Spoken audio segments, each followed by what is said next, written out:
I call it timeless presentism. It's presentism without time, but it's without all this stuff. So basically the idea is if you forget the special relativity stuff, like you have to tweak it for that. But without the special relativity stuff, the worldview is like, there's just a blob of matter that's constantly changing. That's what's real. Nothing else is real. There's no such thing as time. There are no times or moments. There's nothing like time flowing. That's all a fiction we invent.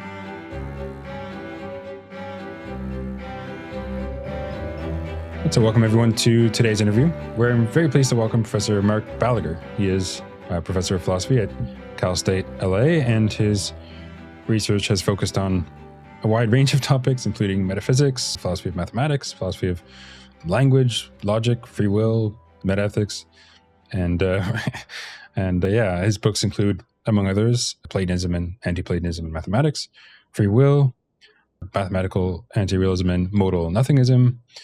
In a previous episode, that was episode 83, we discussed his book Metaphysics, Sophistry, and Illusion Towards a Widespread Non-factualism. And today we're going to be discussing his forthcoming book, which is How to Be a Presentist.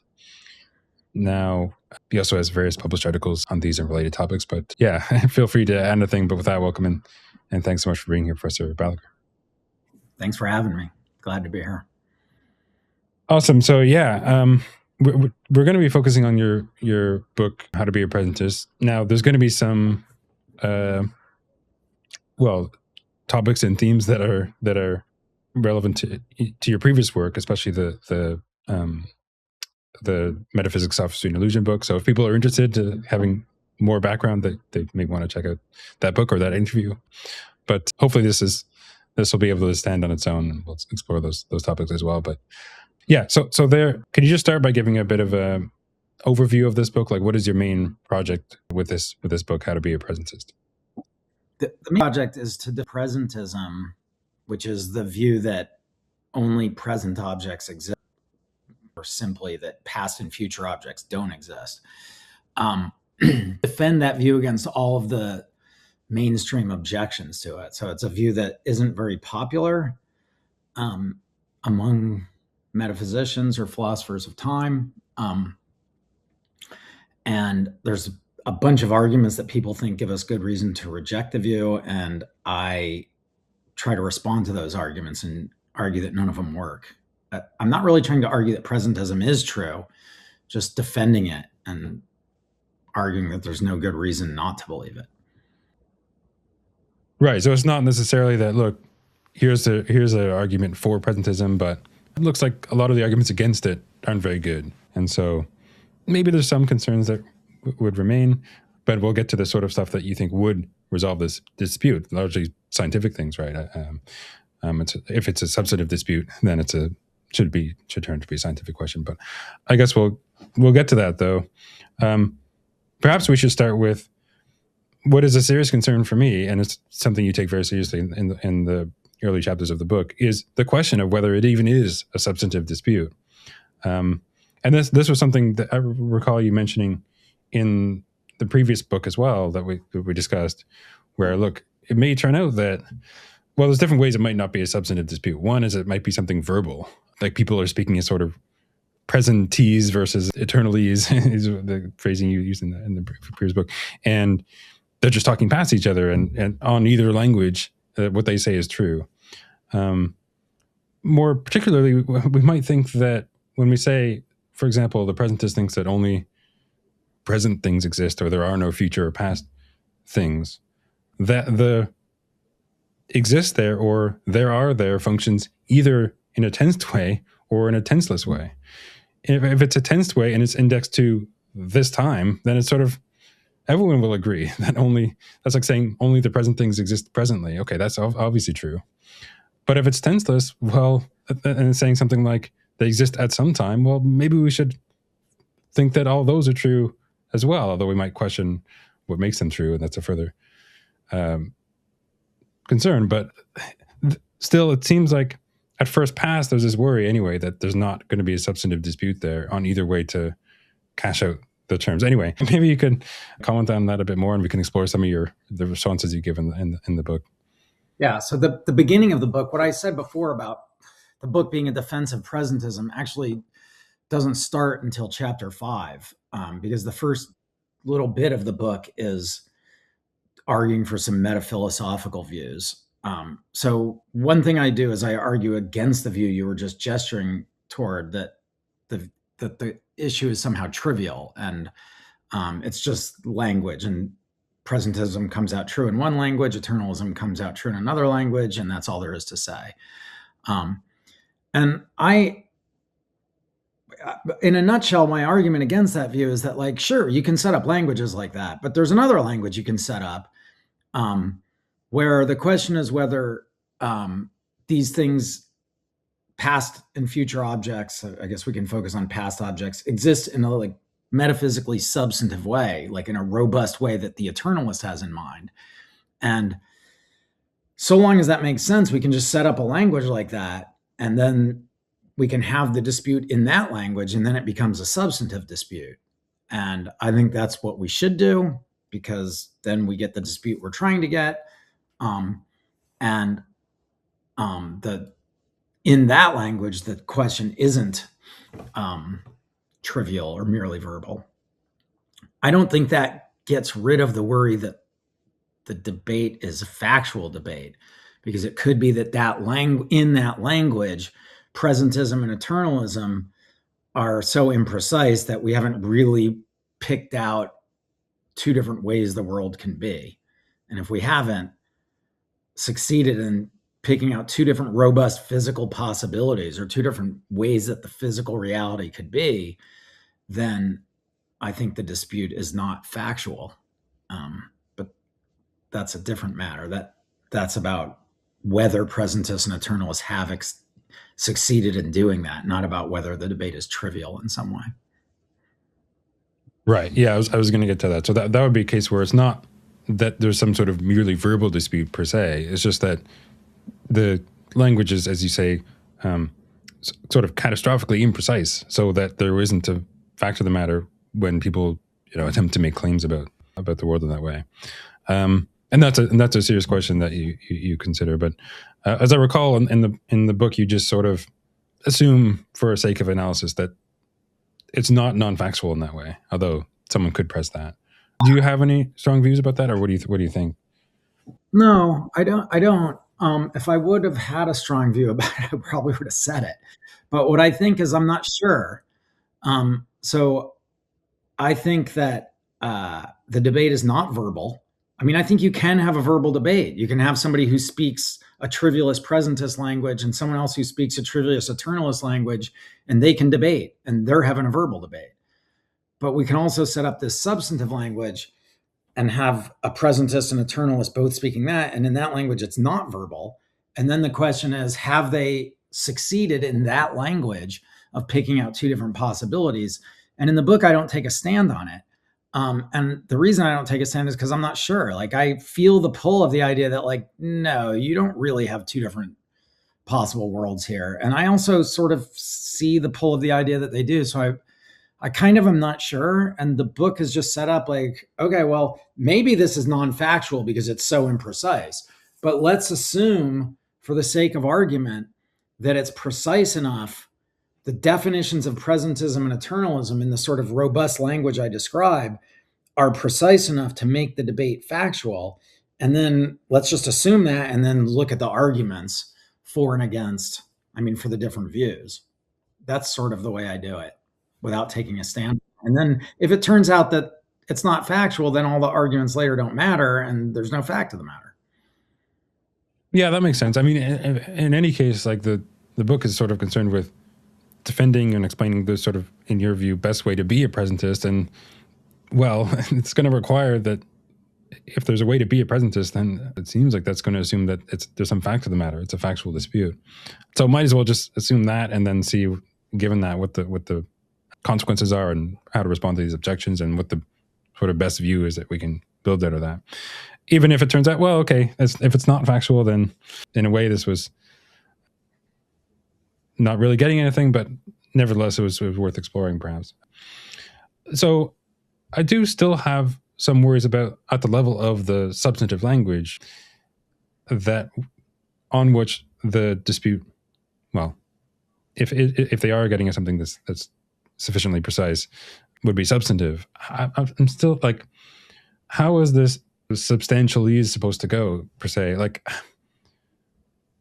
it's not obvious to me that when we say things like that exist in a metaphysically robust way, that's adding something that doesn't collapse into one of the two senses that I had in mind, where it's like, that the exist is tensed or tenseless or something else like that. I'm not sure. This is something that I worry about. But anyway, it's not obvious to me that we have a further option that would fit this quote unquote substantial language. What do you think? Well, I think so. If you can stop for a moment being like a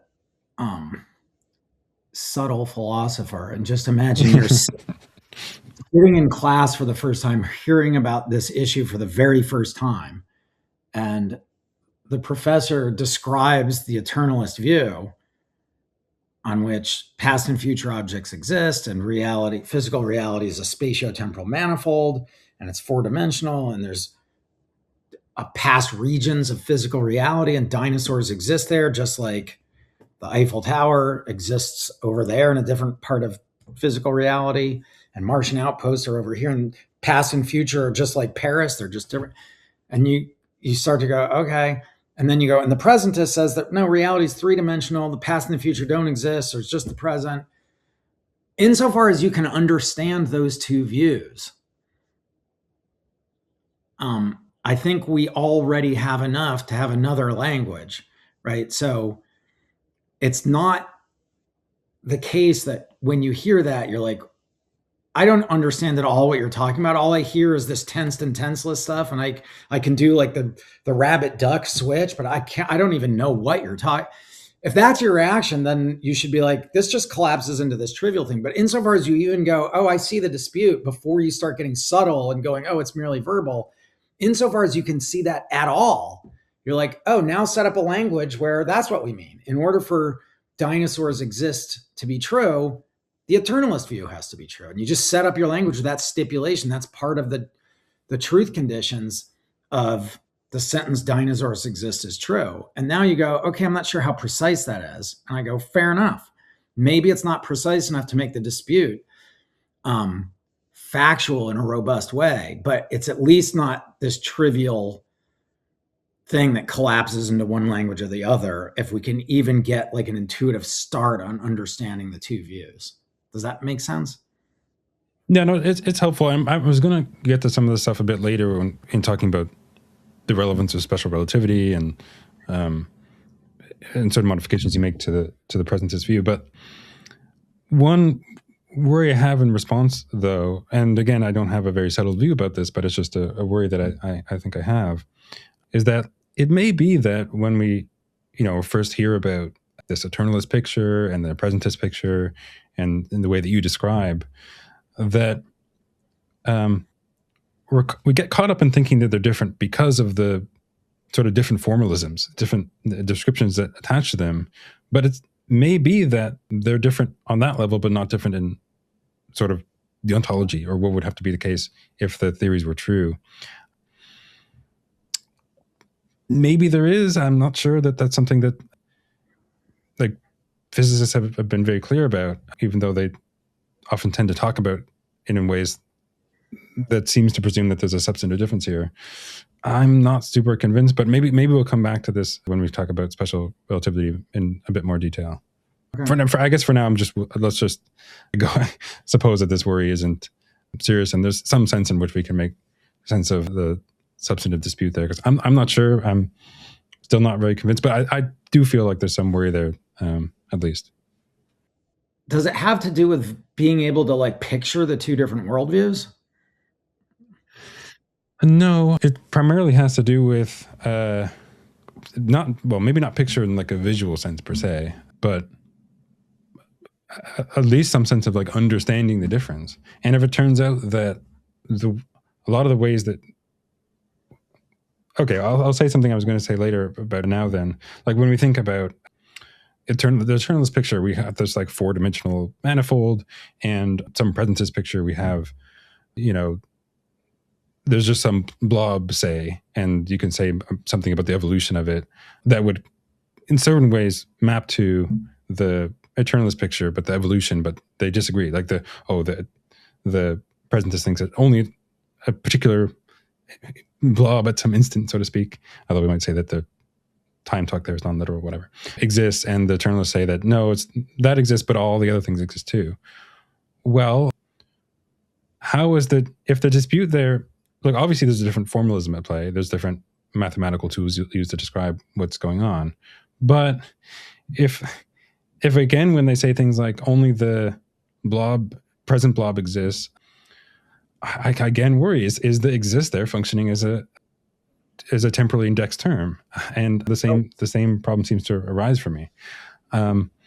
So I guess I'm not sure how to, I'm not even sure that something like special relativity is in tension with classical presentism because of this point. So I guess, yeah, maybe I'm missing something, or maybe I'm too boxed into a way of thinking about existence claims and related claims, like, oh, it contains this, or that actually involves this, or this metaphysically exists, right?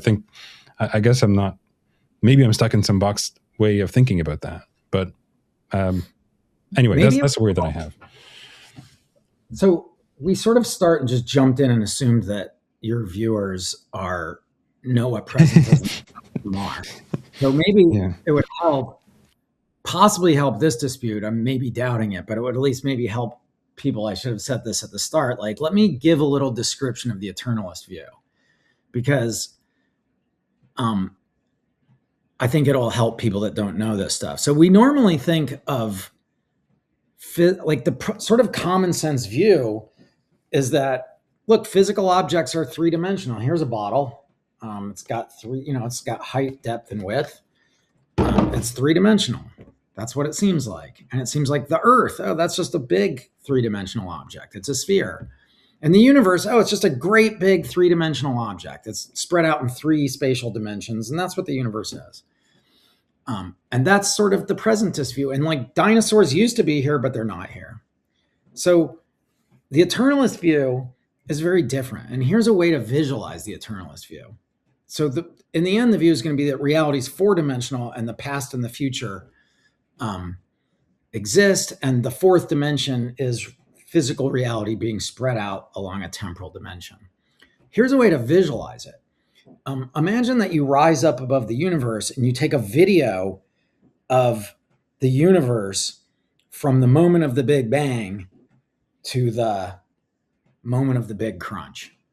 And then you take the film and you cut it into stills, and then you stack up the stills like books on a shelf. This is a metaphor that Ned Markosian gave me that is a really good way to think about eternalism.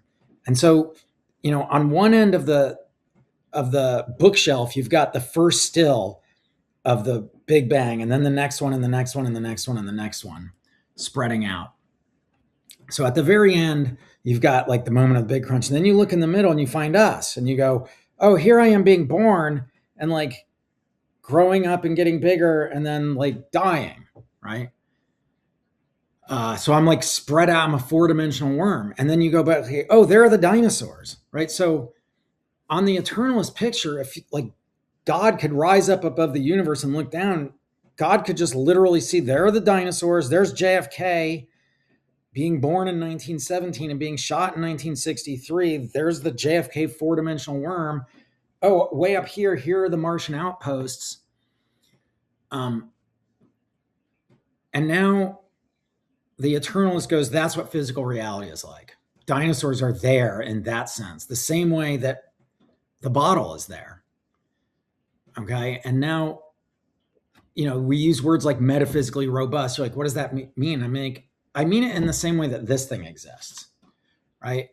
I mean that God could like point at the dinosaurs right now, not by going back in time, but just rising up and going, this is physical reality.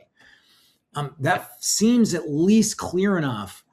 It might be like when you push, it's like ends up being unclear. Again, I want to leave room for that, but it's at least not the case that like, look, I have no idea what you're talking about. Are you just tensing your quantifiers? Like, what do you mean? I'm saying the dinosaurs are there just like the bottle is there. Metaphysically robust just means just like this and nothing more than that. Does that help at all?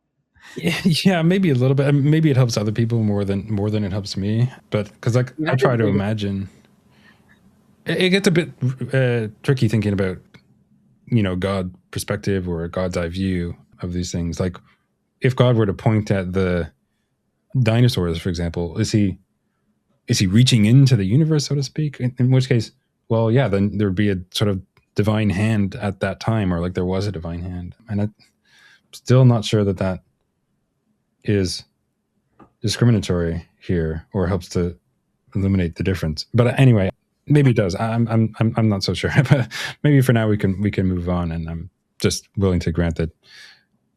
Let's assume there's a dispute, or maybe I'm missing something. I don't know. Because fair enough. At the very least, it does seem that there's been a lot of people, philosophers and otherwise, who seem to recognize the substantive dispute there. There's been some people that are concerned about that. I did talk with last year. I talked with Tim Maudlin, and he seems to think that there's not a real substantive dispute there. But I'm not so sure. I think Craig Callender says something maybe a little bit similar. But anyway, a lot of people seem to think that there's a substantive question there. So it's possible that I'm missing something. Just to be clear, like I also am worried about this. I've written papers about, this is maybe not factual. So and that's the first part of the book. So I feel the pull of that view, but I'm just not sure. Yeah, fair enough. And I wonder, there's maybe not a huge difference between thinking that it's non-factual and thinking that it's, well, we can't even, like it's sort of trivial. I mean, yes, there's a difference there, because whether it's trivial is like it could be non-factual but not trivial. But all the same, okay, I do think this, maybe the views aren't that different anyway. The words aren't that different. But anyway, we can move on. And if this comes up later, maybe we can revisit it. But I was thinking, because another thing you talk about near the beginning concerns presentism as contingent thesis rather than a necessary one. Because a lot of people, and as I think you point out, just about everyone that's discussed this seems to take it as a given that if presentism is true, then presentism is necessarily true, and so on for other views on time, perhaps, insofar as there is something temporal. Yeah, so maybe you can comment on that and why you prefer as a contingent thesis. Yeah, well, I mean, this to me is linked to the issue of non-factualness. I think that if it's necessary, that down that path lies non-factualism. Trivial things are necessary, right? It's necessary that all bachelors are unmarried because it's trivial.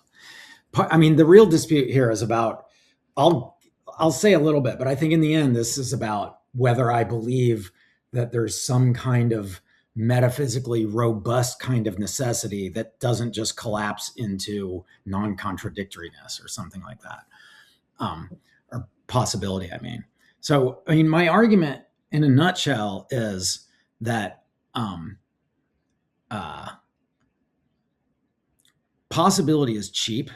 So there's different kinds of possibility, right? There's nomological possibility, which means compatible with the laws of nature. And there's physically, like biologically possible. It's got to be, or physiologically possible. It's not physiologically possible for a human to jump 200 yards, right? Given the way humans are. But there's this broadest kind of possibility, like hold nothing fixed. And the broadest kind of possibility lines up roughly with non-contradictoriness. So if you can imagine it, roughly speaking, it's possible, right? So I can imagine somebody jumping 200 yards. Well, it's possible in the broad sense. So roughly this lines up with non-contradictoriness and conceivability. You have to be careful how you define this stuff. And then you can run arguments like this. Look, I say it's possible that there are no donkeys, right? Donkeylessness is possible. Donkeyless worlds are possible. And you say, no, I think that's impossible. And I go, huh? Why? And you're like, no, I have no reason. I just think so. And I'm like, but That's really a wild view, right? Here, and if you're like, well, argue that it's possible. And I feel like that it's this flat-footed argument, like, well, I can imagine a world without donkeys. I can imagine all the donkeys die. I don't see any reason to think I'm making a mistake. So unless you can convince me that like this isn't genuinely possible, we should think it's possible. So there's this sort of possibility is cheap. You need a reason to think something's impossible. And we can make mistakes, right? We used to think that non-H2O water was possible. And then we read Kripke and we went, oh, maybe that's not possible. I was making a mistake because water is a rigid designator or whatever. So here's a thought about presentism and eternalism. If this is factual, if there's a factual question here, and just assume that, then it seems like I can imagine the presentist world and the eternalist world, or at least I can imagine it being, if God comes out of the sky and says there is a factual question, so bracket the thing we were talking about before about whether dinosaurs and Martian outposts exist, then I can go, okay, well, here, one possibility is that they're there and one possibility is that they're not there. So there's presentist worlds and eternalist worlds. And then somebody says, no, eternalist worlds aren't possible. And I'm like, oh, why do you think that? And there's no argument. So if there was an argument that eternalist worlds aren't genuinely possible, then I would go, oh, okay, presentism's necessary. And likewise, if there were an argument that presentism isn't genuinely possible, then eternalism would be necessary.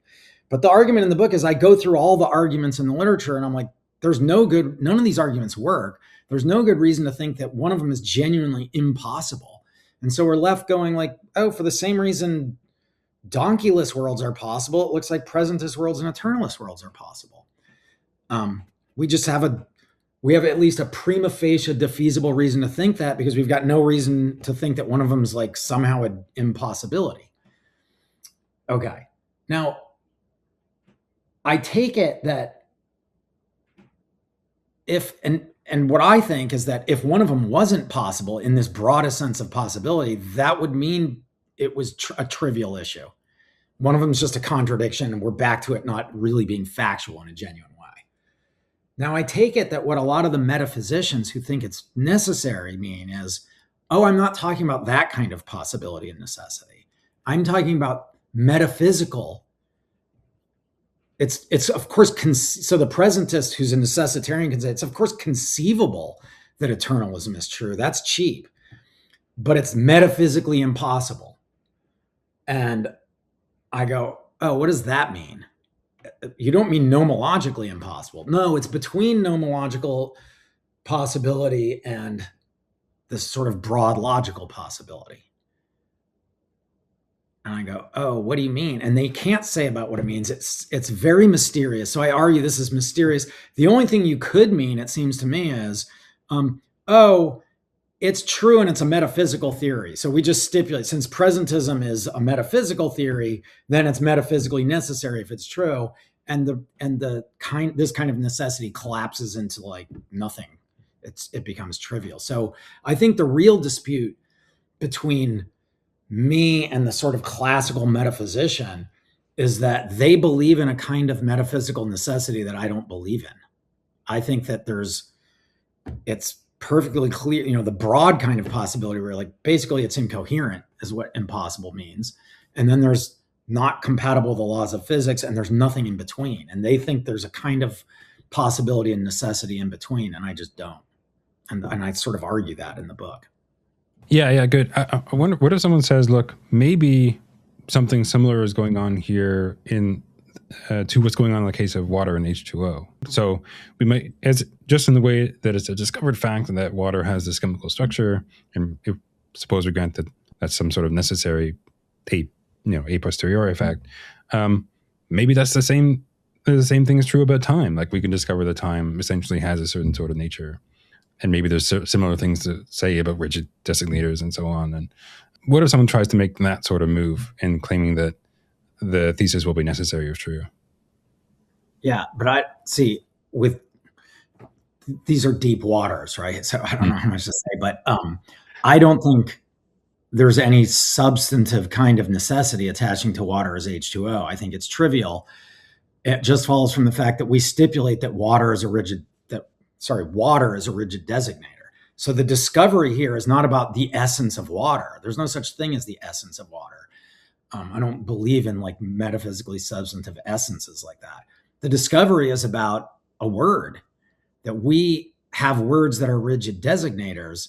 We just stipulate this, get the referent in this world and stick with it across worlds, right? So it's possible that the president of the United States is Hillary Clinton, but it's not possible that Donald Trump is Hillary Clinton, because the term Donald Trump is a rigid designator. When we think about other possibilities, we take him with us. What most philosophers think is that the word water is a rigid designator. So that means we get the reference here and we go to other worlds with it. That's just a fact about how we use the word water. It's not a fact about the essence of that substance, right? That substance is H2O, but it's not like, oh, we discovered a different kind of necessity. Now, could something like that be going on with presentism and eternalism? Maybe, but I can't see how there's some sort of rigid thing happening here. And maybe I'm making some other mistake, but I'm waiting for someone to show it to me. Absent an argument that I'm making a mistake, it looks like, oh, if I assume it's factual, then there's two different possibilities. Yeah, no, that's good. Maybe someone could try to make a case that facts like, okay, however they get to become modal facts like water's H2O on the relevant modality count as necessary. Maybe they have to fill in certain details about how certain claims, if true, count as necessary on the relevant modality. For example, water as H2O counts as necessary, but Donald Trump as president does not. And maybe there's something about how the descriptions or the references working there that would explain that difference. But whatever they might develop or try to fill in the details of a modality where facts like that come out as necessary. For example, the water is H2O case. Is that fully intelligible, or is that just sort of? Then now maybe there's a worry that it's still not clear what they have in mind, or that it's going to turn out sort of trivial, like they're just building in certain true facts as quote unquote necessary in that system. And if they want to say that the true facts about the nature of time are going to be necessary on that system, then okay, it comes out as necessary on that system, but maybe that's a trivial fact. If so, either unclear or trivial. I mean, I don't know. Is that how you would respond to that? That I guess I want to either unclear or trivial. I guess I want to resist the idea that facts are the kinds of things that are necessary. I think sentences are necessary, and sure, maybe propositions. And so it depends what you mean by a proposition, but clearly sentences are necessary, and then the rules of the language come in, and the rigidity comes in, and when you lose the rigidity, like the fact that water is I start going, wait, I'm losing my grip on what we're talking about here. Yeah, but okay, but just the claim or the proposition or at least the sentence that water is H2O, maybe someone gives them a count for why sentences like that, if true, count as necessary on some modality, but sentences like, Donald Trump is president in currently or in the year, whatever, don't come out as necessary. Maybe there's something about the way the terms are used or the references fixed that would explain why there's that difference in the way they're constructing the modality. Let's switch to from water. I think to make it easier, let's use names. So Mark Twain is Sam Clemens. Let's assume they're still alive and not get the presentism eternalism issue, and also let's switch to if Mark Twain exists, then he's Sam Clemens, right? That's necessary. if Mark Twain exists, then he wrote Huckleberry Finn. Not necessary. Well, why? Well, because Mark Twain and Sam Clemens are both rigid, and wrote Huckleberry Finn isn't, and that's why. The fact, the identity fact, Mark Twain is Sam Clemens. It's just a trivial identity fact, right? What do you mean it's necessary? Like, I guess that fact obtains in all worlds, right? Like, okay. Yeah. Yeah, I mean, what if someone just said, like, okay, if we could imagine filling out a modality.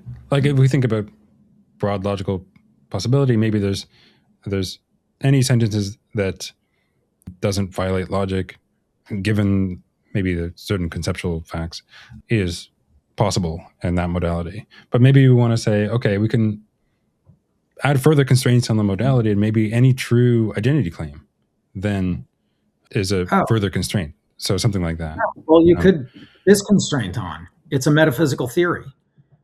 Yeah, but that's, I guess what I'm suggesting is going to the trivial point that you were making. Yeah, so I guess what I'm sort of zeroing in on what you have in mind here. I need to see the constraint. Right. Convince me. Like, I don't think it's there. And there's a way to do it, obviously. But this is sort of Ted Sider's way of doing it. It's just, and like, he's a conventionalist. He's not like really a realist about any kind of modality, I think. But it's just like, we just stipulate. Anything, a mathematical theory, a metaphysical theory, we'll call these necessary. It's like, okay, that's fine, but that's trivial now. So what would be the other constraint you could put on it that would make presentism necessary if it's true? Also, I kind of start feeling like, oh, I don't care if we're putting constraints on it, because I was talking about the broadest. They're both broadly possible. That's like my point. If you can come up with some other kind of notion, then, oh, maybe not. But it's, yeah. Yeah, but so I think that's fair enough, because like, your ultimate claim is here that they are contingent in this sense, right? That there's nothing incoherent or conceptually flawed in either of them. It seems to be, if the dispute is substantive and factual. Let me run this by you, I think, to try to argue the point that there's nothing behind the water case. Okay. Here's what's definitely possible. A world where the clear liquid that we drink and have in our lakes and pipes isn't H2O, and everything else is the same. That's possible. Now, the reason water is H2O is possible is because we go, oh, that's not water, right? But now imagine another community, a linguistic community, that in their language, water means clear liquid that we drink and is in our lakes and pipes and stuff. That's the definition. Now, for them, in their language, water is H2O is not necessary, because there's this other world where stuff that counts as water for them isn't H2O. It doesn't count as water for us. Why? Well, because we have a different language. We've just stipulated a rule on the word water that the word water will not refer to that stuff. They don't have that rule. So whether water this is why I think it's just like definitely tied to the language. That the fact that the clear stuff is H2O is not necessary. I guess it depends what you mean by the clear stuff, but so there's a possible world where it's just like this, except for the clear stuff we're drinking isn't H2O. We just don't call it water because of what we mean by water. I think people would want to say that whether it's possible that the clear stuff is not H2O depends on what sort of interpretation we're giving to the quote unquote the clear stuff. So like on an intentional reading, in terms of like, given the meanings, right? It's possible that those meanings picked out something that wasn't H2O. Sure, of course, that's granted. But on the extensional reading, which is something like that very stuff when in the world, maybe this is hard to say precisely, but that is sort of necessarily what that stuff is. And if it is in fact H2O, H2O is necessarily H2O, perhaps, right? And so it would be necessary in that sense that water is H2O, and on an extensional reading, if in fact the term water picks out something with that chemical structure. Now, maybe there's a further worry about that, but like maybe that's one way to think about the way in which it would be necessary. I just don't think that's necessarily what that stuff is. I could take that stuff and break apart the chemical bonds and turn it into some hydrogen and oxygen. Like, yeah, but then would it continue to be water? I don't know. Maybe it wouldn't survive the water. No, it wouldn't be water, but that's because of what we mean by water, right? And I agree with what you said about it. Depends on what you mean by the clear liquid, or the clear stuff. We could use that rigidly too. But the fact that it turns on what we mean by the clear stuff is just grist for my mill. This has to do with what we mean by these words. Yeah, I mean, of course, the meaning has to be integral here. These people that believe in some other kind of necessity don't think it's linguistic. Like this kind of modality I'm talking about is like inherently, there's something languagey about it and something not worldly about it. And then you go, what about the water as H2O case? That's not analytic. I'm like, oh, it's still languagey. It's just because of the rigidity. So I'm doubting that there's any kind of like worldly necessity, any kind of necessity that's worldly in the sense they need for presentism to be necessary. Yeah, I think a lot of them, I think I'm maybe very close to, if not on the same page as you there, but I think a lot of these people would say something like, well, things like water being H2O turned out to be necessary because of natural kind facts, and natural kind facts are necessary. And that's something that's true independent of our language or our meanings. But we might succeed or not succeed in picking out one of these natural kinds, but nevertheless, those natural kind facts exist and they're necessary. I mean, I agree that people will say that. That's why I started. I'm like, these are deep waters. Like, I don't know how deep we get into this, but I just don't think I don't think that's the right view of the water as H2O case. I think the water as H2O case is still trivial and languagey. Right, good. I think we'll come back to some modality-related stuff when it comes to counterfactual. I think it's chapter 8 stuff, but maybe we'll get to there when we get to there. Should we consider for a second? I mean, I guess you sort of already talked about it a little bit. In the previous book that we talked about, Metaphysics, Sophistry, and Illusion, you end up defending this sort of neo-positivist view, and maybe you can talk about that a little bit. But in here, in I think it's in chapter 4, you defend a sort of Scientism. Can you apply that to this case, right? Either it's non-factual or it's just some sort of scientific question. Can you? Yeah, I mean, maybe you can explain that. And has your approach changed much from the neo-positivist view you explored in the previous book? No, I don't think it has. So that view is a very general view that, I mean, roughly speaking, the idea is that metaphysical questions they decompose into like sub-questions that are either just normal empirical questions, scientific questions, or they're just like logical, like all bachelors are unmarried, stuff like that, or they're non-factual. So really all there is like basically empirical science, logic, and factual emptiness.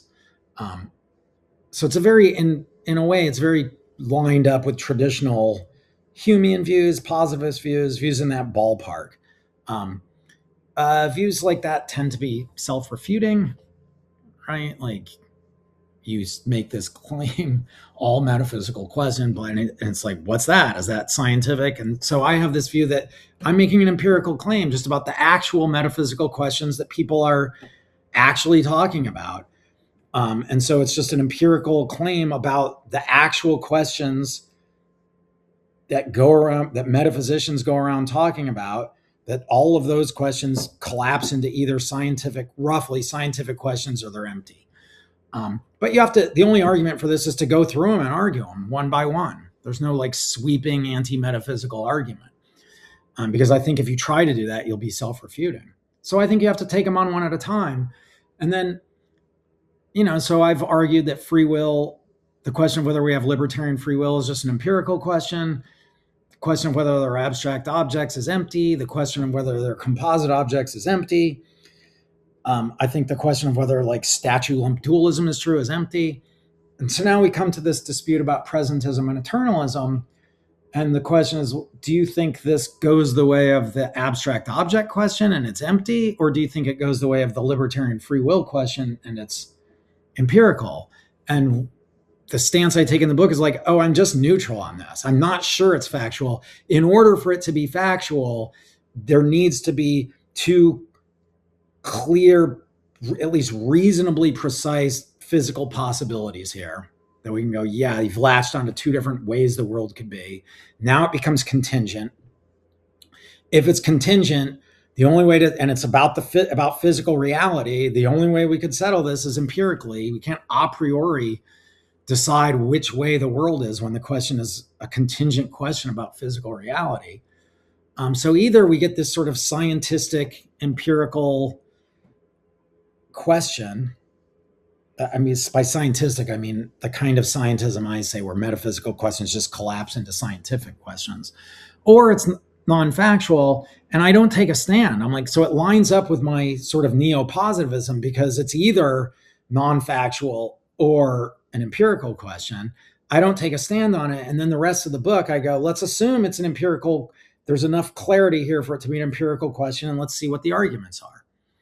So it lines up perfectly with my neo-positivism, but I don't take a stand on which way, whether you should be a non-factualist or endorse like this view that it's an empirical question. Good. Yeah, that seems plausible to me. Now, there may be people that would want to push back and say, no, but you could have something that's, in principle, could not be resolved empirically, but is also factual. There's just some metaphysical fact about what the structure of the world is like, even if it's not something that could be resolved by any sort of empirical means. I'm not saying you just, yeah. I'm not committed to the view that it could be settled empirically. What I mean when I say empirical is that it can't be settled a priori. It may be that it can't be settled empirically either, and so we're just doomed to ignorance. But I also don't think if there were an undiscoverable fact out there, that it would be a metaphysical fact about the structure of reality. I think if you're an eternalist, you can think of it that way, but I just want to think of it as an ontological question. Do dinosaurs and Martian outposts exist? Yes or no? Like we need an empirical reason to believe in them. We can't get empirical. We're cut off from knowing. Okay, well, we don't know. But it's not a metaphysical fact. It's just unless you consider existence facts metaphysical. It's not something other, it's of the same kind as do tigers exist? Oh, we've got good empirical reason to believe in tigers. Do dinosaurs exist? Oh, I don't know. We can't figure it out. Right, good. Okay, so we should get to at least some of the concerns for presentism and how you address them. We've spent a while getting through the setup or the initial matter. Yeah, so one worry that you explore is this. It looks like if presentism is true, then a lot of our everyday commitments require the existence of things that just don't exist. So if I say that Stegosaurus is my favorite dinosaur, that seems to imply that there's some sort of relation between me and this dinosaur. But if the dinosaur doesn't exist, if Stegosaurus doesn't exist, then that relation isn't satisfied. Or you have an example with, what was it, Prince William being a direct descendant of William the Conqueror or something like that. That relation being true seems to require that objects exist. But on presentism, Prince William doesn't exist, and the Stegosaurus doesn't exist, so we can't get the truth of those statements. Maybe that's a fair way I think that's a fair way to put the worry there. What do you think about that, and how do you approach it? So I think in general, philosophers love to run these arguments to get you to believe in weird things by finding a folk sentence that refers to the objects of this kind, and then they say the sentence is true, and we have it's got an ontological commitment to the object, so you have to believe in it. And some philosophers try to paraphrase and go, oh no, it really says this. But my strategy, if you don't believe in the kind of objects, is always to just endorse an error theory and go, oh, you're right. So take this sentence: Prince William is a direct descendant of William the Conqueror. It's in the present tense.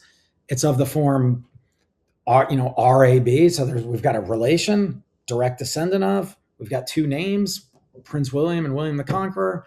The sentence says that Prince William stands in this relation to William the Conqueror in the present tense. What the presentist should say is, oh, it's not true. It commits to the existence of William the Conqueror. It's not true. And then you go, wait, really? So you're just going to we can't say truths about history? And well, if you do it in the present tense, it's not going to be strictly true. But the view is, no, you can, because there's a nearby property, what I call, for all practical purposes, truth, that these sentences have. And so two points, what is, for all practical purposes, truth? The way I define it roughly, there's some details, but roughly it's a sentence is for all practical purposes true, just in case it would have been true if eternalism had true. That's what we when we talk about past, we just sort of assume eternalism and talk about it. And so the good sentences, or the ones that are for all practical purposes true, are the ones that would have been true if eternalism had been true. And Prince William is a direct descendant of William the Conqueror is for all practical purposes true, because if eternalism had been true, then he would have stood in this relation to William the Conqueror. Madonna is a direct descendant of William the Conqueror. Not true either, but also not for all practical purposes true, because even if eternalism had been true and everything else had been as similar as possible, Madonna would not have been a direct descendant of William the Conqueror. And then I argue that the good-making feature in discourse about history is not truth, but for all practical purposes truth. And that's what we're tracking anyway. And there's various arguments for that. Here's a quick sort of thought experiment-y argument. Imagine that eternalism is true, and I say Prince William is a direct descendant of William the Conqueror, and I'm teaching a history class, and I say that on Tuesday, and then I've got another section of the class on Wednesday, but at midnight, God changed the world into a presentist world. And then I go into the next class, and I say Prince William's a direct descendant of William the Conqueror. Nothing down here changed. The past, it's causally inert now that it's already happened. Everything's the same. Then on Friday, he switches it back to an eternalist world. Nothing's happening here. Nothing bad is happening when the past isn't there and we talk this way. It's not like our sentences suddenly get bad, right? That's one way to think about it. Here's another way to think about it. Imagine presentism is true, and God tells you, okay, tonight I'm going to turn the world into an eternalist world. But I'm going to leave everything as is. I'm not going to alter history. Okay. We don't have to wait till midnight to find out which claims about the past are true. Right? We're not like, oh, I wonder if Madonna will be a direct descendant of William the Conqueror. If he's telling us he's not going to change history, we know what's going to happen. So what that means is we already have a grip on what the good sentences are. So Prince William is a direct descendant of William the Conqueror is a good sentence, even if it's not true, because it's got this other trait of being for all practical purposes true. Good. Yeah, no, that's helpful. And there's going to be a worry about how those counterfactuals turn out true, and we'll come back to that in discussing chapter 8. But I did want to, one sort of worry that I have here is that, maybe this is not a serious worry, but it seems a little weird that whether these statements are, everyday statements that people make are strictly true depends on, in this way, on I don't know, what the correct theory of physics is. I don't know. there's something intuitive to me about the idea that like our statements about, William the Conqueror and so on, they should turn out true, even sort of regardless of what the correct physical theory is like. I don't know. In other words, it doesn't feel to me that our everyday commitments are something that's sensitive to whether presentism is true or eternalism is true in that way. But maybe the response is to say, well, maybe it doesn't seem that way on first look, but if this is the way to interpret them, then it really does make a difference. But I don't know. Is that what you would say? I mean, there's a whole bunch of things to say about this. Yeah. There's a lot of stuff about meta semantics here. But one first flat-footed thing to say is like, oh no, our commitments don't, on my view, don't rest on what physicists say, because the commitments, and by that you must mean what we're committed to in the way that what we're actually tracking, is for all practical purposes truth. That's the good making feature. That's what we're tracking. That doesn't depend on whether presentism or eternalism is true. It's only because you're a weird philosopher and have this truth fetish that you think that what we're committed to is done in terms of literal truth. Like, I honestly think this. Philosophers have a truth fetish, and nobody else does. Nobody else cares about literal truth. And my whole position that the good making feature is for all practical purposes truth, is because I think that's what people actually care about. That's actually the good making feature in the normal discourse. So normal people aren't committed to presentism or eternalism when they make their everyday claims, because they're not committed to the truth of what they say. They're committed to the for all practical purposes truth of what they say. That's one thing to say. Another thing to say is to go, okay, let's dig in on this. So there's two kinds of metasemantic theories. One is like a top-down approach where you're like, we're going to try to save as much truth as possible. It's like principle of charity to a strong extent, right? We want it to be true that when people say Prince William's a direct descendant of William the Conqueror, that's got to be true. Okay, now we find out presentism is true. All right, let's cook up what that must mean for it to be true. And so it's like back engineering the semantics of the words to make the sentences come out true. I think that makes your semantics really complex, not compositional in a nice way. I prefer a bottom-up semantics, which is figure out what the words mean, figure out the grammatical rules of the language, and let the truth conditions of the sentences fall out from the simplest semantics of the words and the rules. So the semantic facts of the big expressions are determined by the semantic facts of the little expressions and the rules. Those are done that's what's actually coded in our heads. And then, we don't know the language by knowing what each sentence means. We know what the words mean, and we know the rules for putting them together. That has this result that often the sentences, if you use the simplest semantics, have consequences you weren't expecting, right? When you say it's 20 degrees outside, maybe on the simplest semantics, you just committed to Platonism because you just referred to a number. What you really said is that the air outside stands in the Fahrenheit relation to the number 20. Maybe, maybe not. But if that's the result, then you're like, okay. Certainly, when you say 3 is prime, you committed to Platonism, and most people don't know that. And then you go, wait, so really you're going to say everything, all this stuff these people are saying is false? And I'm like, yeah, I am. But guess what? It's not bad.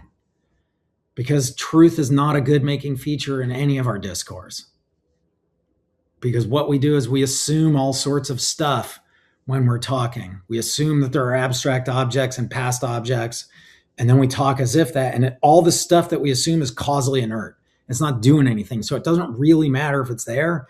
It's just an expressive aid, helps us talk. It's very useful to assume that abstract objects and past objects exist. It makes it very easy to talk about temperature states and the past. And we do that, and now you go, oh, it's not literally true. Who cares? We're communicating. It's working. What we're actually tracking, if we're not doing philosophy, is for all practical purposes truth, which is What would have been true if all this stuff we're assuming in the background that's causally inert really did exist? No, that's definitely helpful. And that argument you gave regarding God turning sort of the world into a back from a eternalist world is helpful, although it's a little bit hard for me to understand what exactly he'd be doing there. But leaving that aside, this was like you gave a similar or basically the same argument regarding mathematical objects in the other book that we discussed. Would it really make a difference if God took away the number 3? It wouldn't really change any of our practices or our scientific theories in the ways that matter or that seem to matter to us. Intuitions in the math case are very clear. Like if God, because Platonic heaven is like clearly separated, and he can make it pop in and out of existence every 5 minutes, and nothing would change down here. And our number talk would be just as good when they were gone as when they were here. They wouldn't be literally true, but it wouldn't matter, right? And then you're right. So I just extended it over here. I'm like, well, the past stuff on the eternalist view is not doing anything now. It did something back then, but it's not doing something now. So it wouldn't matter if the dinosaurs just disappeared from the past. If God just plucked them out of the past, that wouldn't matter. Yeah. Yeah. The other thing I was thinking about here is that, okay, if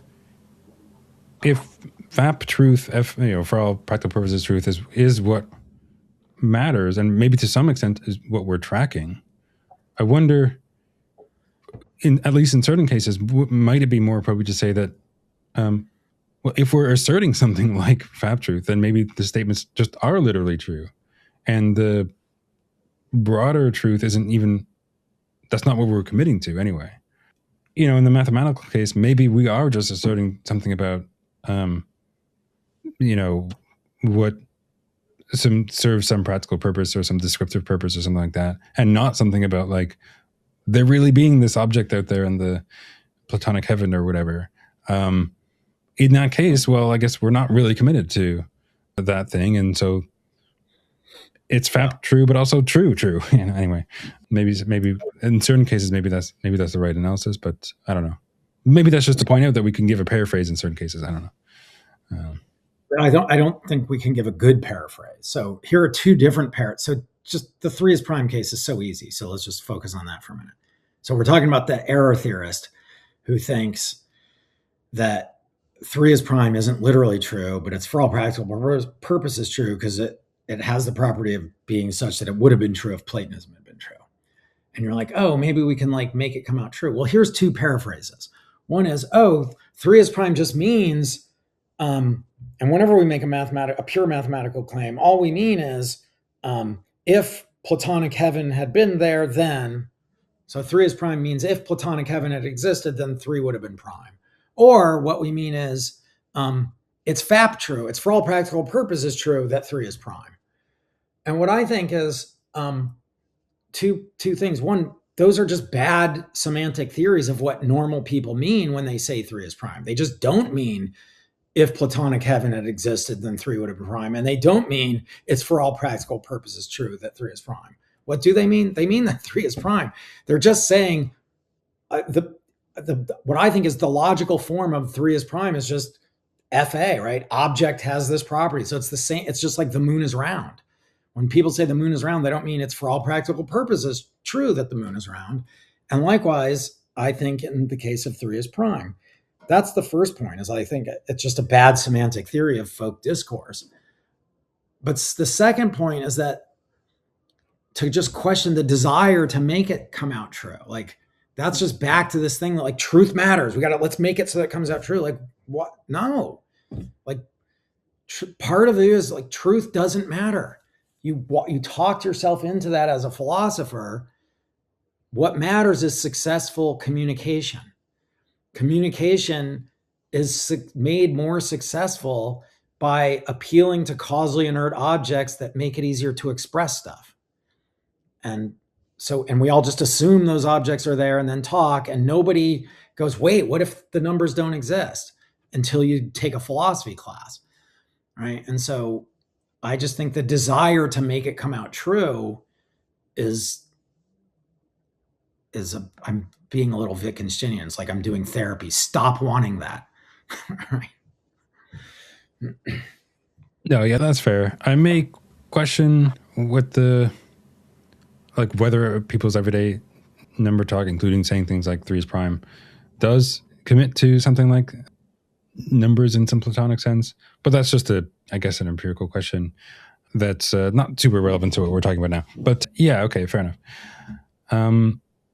That seems right. Although, yeah, we could explore the weeds a little bit further there. But The point goes straight to the talk about the past, right? So if I say Prince William is a direct descendant of William the Conqueror, like, oh, maybe what I mean is, maybe what normal people mean is if eternalism had been true, then like, no, they don't mean that. Right. Yeah, that seems, well, pretty clear that people don't mean something like that, because most people don't even have an idea of what eternalism means, or something that would sort of latch onto that, it seems to me. Yeah. And even if for people who do, it seems like an implausible reading of the semantics at best. But yeah, I guess we can move on to maybe the most famous worry about presentism, which is this more general truthmaker worry. Like, look, even when we make some claims about the past, even if we're not now ontologically committing to some past object, it seems to be that the truth of a statement requires past objects in a certain way. So like the statement that one of the ones you focus on is that the fact that there were dinosaurs. What makes that true if presentism is true? Because there's no dinosaurs now. It doesn't seem like there's any sort of actual fact that exists that would make that true. And there's different arguments you present regarding that. So like, I don't know, maybe if you want to explain the worry a bit more, and then we can get into how you address that. So the worry is that it's based on this principle that seems really plausible, that every truth needs a truth maker, or it needs to be made true by reality. Maybe not an entity, but reality. If a sentence is true, reality has to make it true. And this is just sort of a flat-footed, like, goes along with like a correspondence theory of truth, that like, that's what truth is. Like, sentences aren't just willy-nilly true. If they're true, it's because reality makes them true. And then, so you got this truth maker principle, and then you go, well, it looks like there are some truths about the past that you don't want to say are false. So that, I was just talking about this sentence, Prince William is a direct descendant of William the Conqueror. That's in the present tense. It commits to William the Conqueror. If you're a presentist, it's not true. But then there are other sentences like, there used to be dinosaurs. That doesn't say that there are dinosaurs now. It says that there used to be dinosaurs. And the presentist should go, well, that's true. I don't think dinosaurs do exist, but surely they did exist. And so that we've got this truth maker worry that's independent of my solution to that, the argument we were talking about before, but also the solution I gave with appealing to for all practical purposes truth, committed to the truth of these nearby sentences, these counterfactuals. If eternalism had been true, then it would have been the case that Prince William stood in the direct descendant relation to William the Conqueror. And I think that's true. The reason the original sentence is for all practical purposes true is that the counterfactual is literally true. But now you can go, what makes the counterfactual true? What makes it true that if eternalism had been true, then Prince William would have stood in this relation? So the whole move to the error theory about that sentence about Prince William doesn't get you out of the truth maker worry. And the easiest way to think about the truth maker worry is just with these simple past tense sentences like there used to be dinosaurs. And the worry is a sentence needs to be made true by reality. If it's true, you think it is, you presentists think it's true that there used to be dinosaurs. What's the truth maker? It looks, if presentism is true, there's no fact in presently existing reality that could make it true. So what's the truth maker? That's basically the puzzle. Yeah, it does seem a serious issue. I wonder what you think about the following sort of reply. Okay, so suppose I say, right now, okay, elephants exist. It feels like that fact, the truth of that statement, should suffice for a truth of a proposition later considered that there were elephants. It feels like we don't have to say any more, right? For it to be later true that there were elephants, even though the elephants don't exist then, right? They, maybe there are no elephants. Elephants go out of existence at some point. Maybe to put it one way, it feels like the truth maker only seems to rise if we require that the proposition is true only if there's some feature of the world that makes it true at that time. But we might not require that. Like maybe we could think that there's some sort of, we could still adopt some sort of grounding, or truth supervenes on being, but it can work sort of diachronically, if that makes sense. And it's not obvious to me that presentism would rule that out. I don't know. Do you see what I'm getting at there? And maybe it's not super clear, but it's not super clear. I'm there could be a couple different ideas you have in mind. So one idea, which I think you don't have in mind, is that dinosaurs used to exist is made true by a fact that used to exist. So it's made true by something that doesn't exist. I don't think you mean that. It's made true by something that doesn't exist. Maybe you do, but is that what you mean? Or do you mean, here's a different thing you could mean. Back 65 million years ago, the proposition that dinosaurs exist was made true by reality. And then the world moved on, but it stayed having that property. And now it's made true by like what happened back then. Yeah, it's maybe something like that. But like I don't want to commit to some sort of weird, at least like ersatz views or something. But look, that's not just an ersatz. It's a very weird ersatz, because it requires causal relations between the physical world and the abstract realm. Yeah, I definitely don't want to commit to something too robust, like, or quote unquote metaphysical like that. In fact, what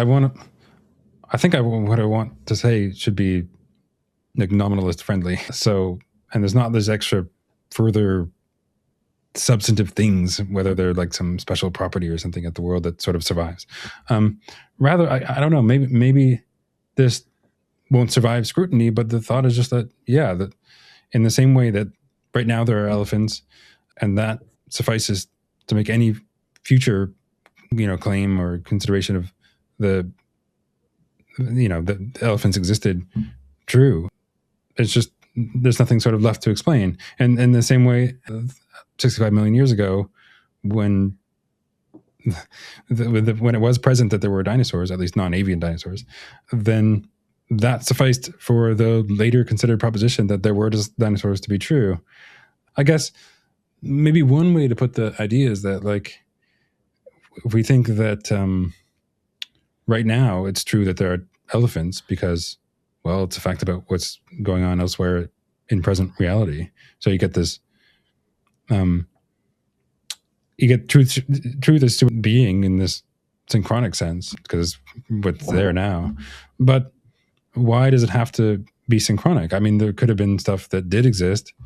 It's not now existing to make it true, but that's just to require this synchronic reading of the TSB principle. So I don't know. Maybe this won't survive scrutiny, but I guess I'm not so worried that the stuff doesn't exist now, but nevertheless still suffices to make the statement true. I mean, so in one way, I know you don't mean it this way, but what, like, a lot of the time you were talking, you sounded like an eternalist, right? Because, like, why does it matter? But, like, as a presentist, here's, I think, a way to think about it. The truthmaker relation is a relation. It's a two-place relation between a worldly thing and a sentence or a proposition or something like that. So we're trying to be nominalist friendly, so it's a sentence. It's a two-place relation between a sentence and a worldly thing. Okay, well, now we're back to the Prince William problem. So elephants, right now, the elephants walking around in Africa and Asia make true some future sentence. That's what you said. Well, if you're a presentist, you can't say that's true because future sentences don't exist. And it will make true some future sentence, but they won't exist then. There's not going to be a moment. So after the elephants go extinct, somebody says elephants used to exist, and the truthmaker relation has to hold between a worldly thing and that sentence, but the worldly thing doesn't exist anymore. So when's the moment when they both exist?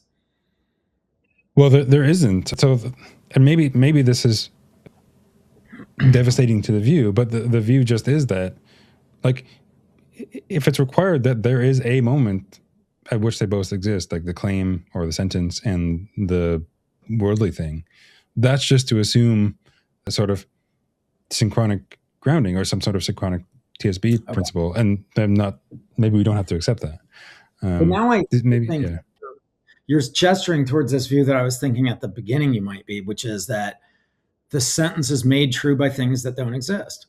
And this is Jonathan Talent has this view. This is the view that in the book I call the non-Quinean view, that like you're just rejecting the idea that a sentence of the form two-place relation and then two names, right? Like William the Conqueror stands in the direct descendant relation to Prince William.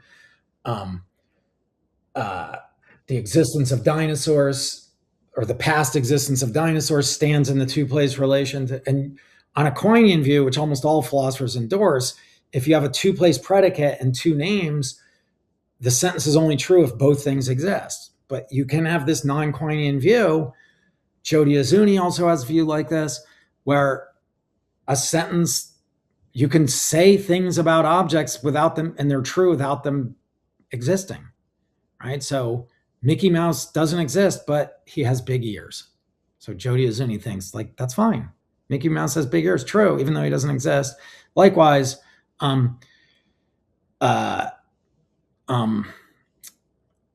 dinosaurs used to exist is made true, two-place relation, by the past existence of dinosaurs, where there's no such thing as the past existence of dinosaurs. It doesn't exist at all, but it's still making this thing true. Yeah, it may also be that the response that I'm suggesting here, I'm trying to keep it separate, but maybe on analysis, like I really can't keep it fully separate from the initial worry that I had about the substantiveness of the dispute. And because, like, if we say that this Quinean approach about relations in this way, well, are we requiring that there are relations between things that exist in a tense way or in a tenseless way, right? And it may be that I'm saying, if we're understanding that in a tense way, then I'm not committed to a principle like that. If in a tenseless way, then I am committed to that, but maybe that's satisfied. But then this is just to point out that maybe I'm not so sure about the substantiveness of the dispute between eternalism and presentism. So I'm trying to. When I initially thought about this, I thought I could make this response or present this as an alternative that was independent of that worry, but maybe on analysis it's not. I'm not sure. I'm not sure either. But what I do see how you're thinking of them as connected, and I also think, like, if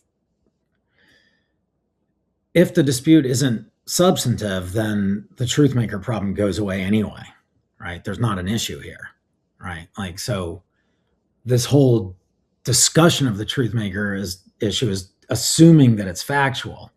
So if it's factual and you're a Quinean, then it's hard to see how to make that go. But if you're not a factualist about it, then, like, oh yeah, then all bets are off or something. Yeah. Okay, so we'll set this aside and maybe consider a couple of the responses or approaches that you argue don't work in the book, primarily chapter 6, or is it chapter 7? No, it's chapter 6, I think. And someone might think that there's, well, okay, maybe there is something in the present that somehow makes it true that dinosaurs existed. Maybe it's hard to describe. Maybe it's not something we could empirically discover, but all the same, there's something about the way the world is now that makes it true that there were dinosaurs. What do you think about that? Well, I mean, I basically argue that the only way to get a view like that to work is to violate physicalism. You have to add something into the world over and above the physical facts. Right? Like, a famous example of this is, like, you could just think there are just like fundamental tensed facts about the universe, right? Like free floating facts. Like, it's what makes it true that there used to be dinosaurs? I'll tell you what, the fact that there used to be dinosaurs. And you go, oh, so you believe in the fact that there used to be dinosaurs? That's a worldly thing? Yeah. Like, okay, where is it? Right? It's nowhere in physical reality. And, like, I have run this argument, imagine a world, I call it Swamp World, that, like, pops into being 5 minutes ago as an exact duplicate of this world. a molecule for molecule duplicate following the same laws, call that swamp world.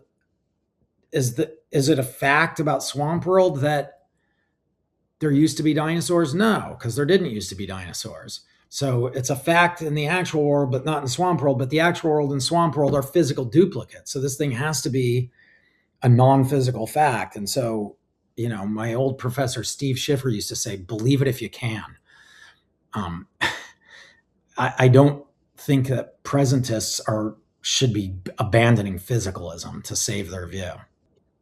Yeah, that's a good point. And I like the swamp world argument. What if someone were to say, yeah, but maybe abandoning physicalism just is a cost worth paying, because then we could have these truths, and it's some cost, but it's worth it. What do we think about that sort of reply? I mean, these are hard questions, and people make choice points, and almost all presentists abandon physicalism anyway, because they, as far as I know, aside from David Puiles, they all embrace Platonism. So, I mean, what do I say? I go, well, I'll see you later. I mean, I am more committed to physicalism, I think, than presentism. So I'm not going to go along with that. But if somebody's like, oh yeah, I'm not a physicalist, then I'm like, okay, believe that. Believe there are these weird free-floating tensed facts, but I don't believe in them. So Right. I don't, Yeah. I mean, I could run an argument, but this isn't the place to suddenly why am I a mind brain materialist? Well, that's a long story. Right. No, good. And if someone were to respond and say, but there is something about the present physical reality that makes a difference. For example, there are fossils of dinosaurs, and therefore dinosaurs exist. That doesn't work. And the sort of swamp world argument shows why that's the case, because you could have a world with those sorts of bones in the ground, or mineralized whatever, and there weren't dinosaurs, because maybe that's just the way the world began. So you can't get the truth of that just from something that's we take to be evidence of some past fact. I mean, the evidence of it doesn't make the past fact true. No philosopher runs that view, because they know what truthmakers are. But when you teach this to students, the immediate response is, oh, fossils are the truthmaker. But that's just because they haven't yet understood. And here's the thing I say to them that makes them go, oh, right. I go, imagine you're Sherlock Holmes and you think Moriarty killed the body, and you're like, what's the truthmaker? And he said, the truthmaker is that he was caught with a smoking gun next to the body. And then you ask the students, is that a truthmaker for Moriarty killed? And they've seen enough movies to go, no, obviously it's not. What is it? Well, it's evidence, right? Well, now back to the fossils. Is that the truthmaker of their use? No, it's evidence. Right. I guess another view that, and maybe this is not going to be a distinct view, but what if someone just says, there are facts about the way the actual world is, if I say the actual world, that sort of picks out something like a maximally consistent set of propositions, and that's going to include propositions about there being dinosaurs or not being dinosaurs at some time. And so when I talk about what's the case or was the case, that's indexed to the actual world, and so is true if actual world is the one that includes those sentences or something like that. Maybe it's sort of half-baked, but... What makes it the case that... So you've got one set of propositions that includes there were dinosaurs. Yeah. You've got another set of propositions that includes there were unicorns, but doesn't include there were dinosaurs. Both of them exist in Platonic heaven. And now you go, well, this one that includes there were dinosaurs is the good. That's the good set of propositions. And I go, okay, what makes that the case? What's the truth maker of that claim? Those are the right propositions to focus on. What I have in mind is something like actual functioning as an indexical. So maybe we could imagine, and this will come up in a little bit, I think, that some sort of Lewisian modal realism is true, and there are people just at different worlds saying things. When they say actual or something like that, in some way that picks out the whole possible world, or this whole space-time region in which they exist. And okay, it's not a set of propositions in the sense, but nevertheless, it's able to refer to the world as a whole. And Presentist laws world of or an eternal world? well, we might think that. Well, it's an interesting question. I was going to ask about this, whether on Lewis's view, modal realism, like what we would say about that, like it's a contingent or necessary. But maybe we could say it could be either. If it's contingent fact that the quote unquote actual world, where actual is functioning as an indexical, is a world that's an eternalist world, or a world that's a presentist world, it would refer to a presentist world if the actual world is a presentist world, and it would refer to an eternalist world if the actual world is an eternalist world. But I guess what's doing all the work here is that saying things like actual and things that function in that way does function as an indexical that succeeds in picking out either a world as an object, or some sort of thing that is an adequate description of the world as a collection of propositions or something like that.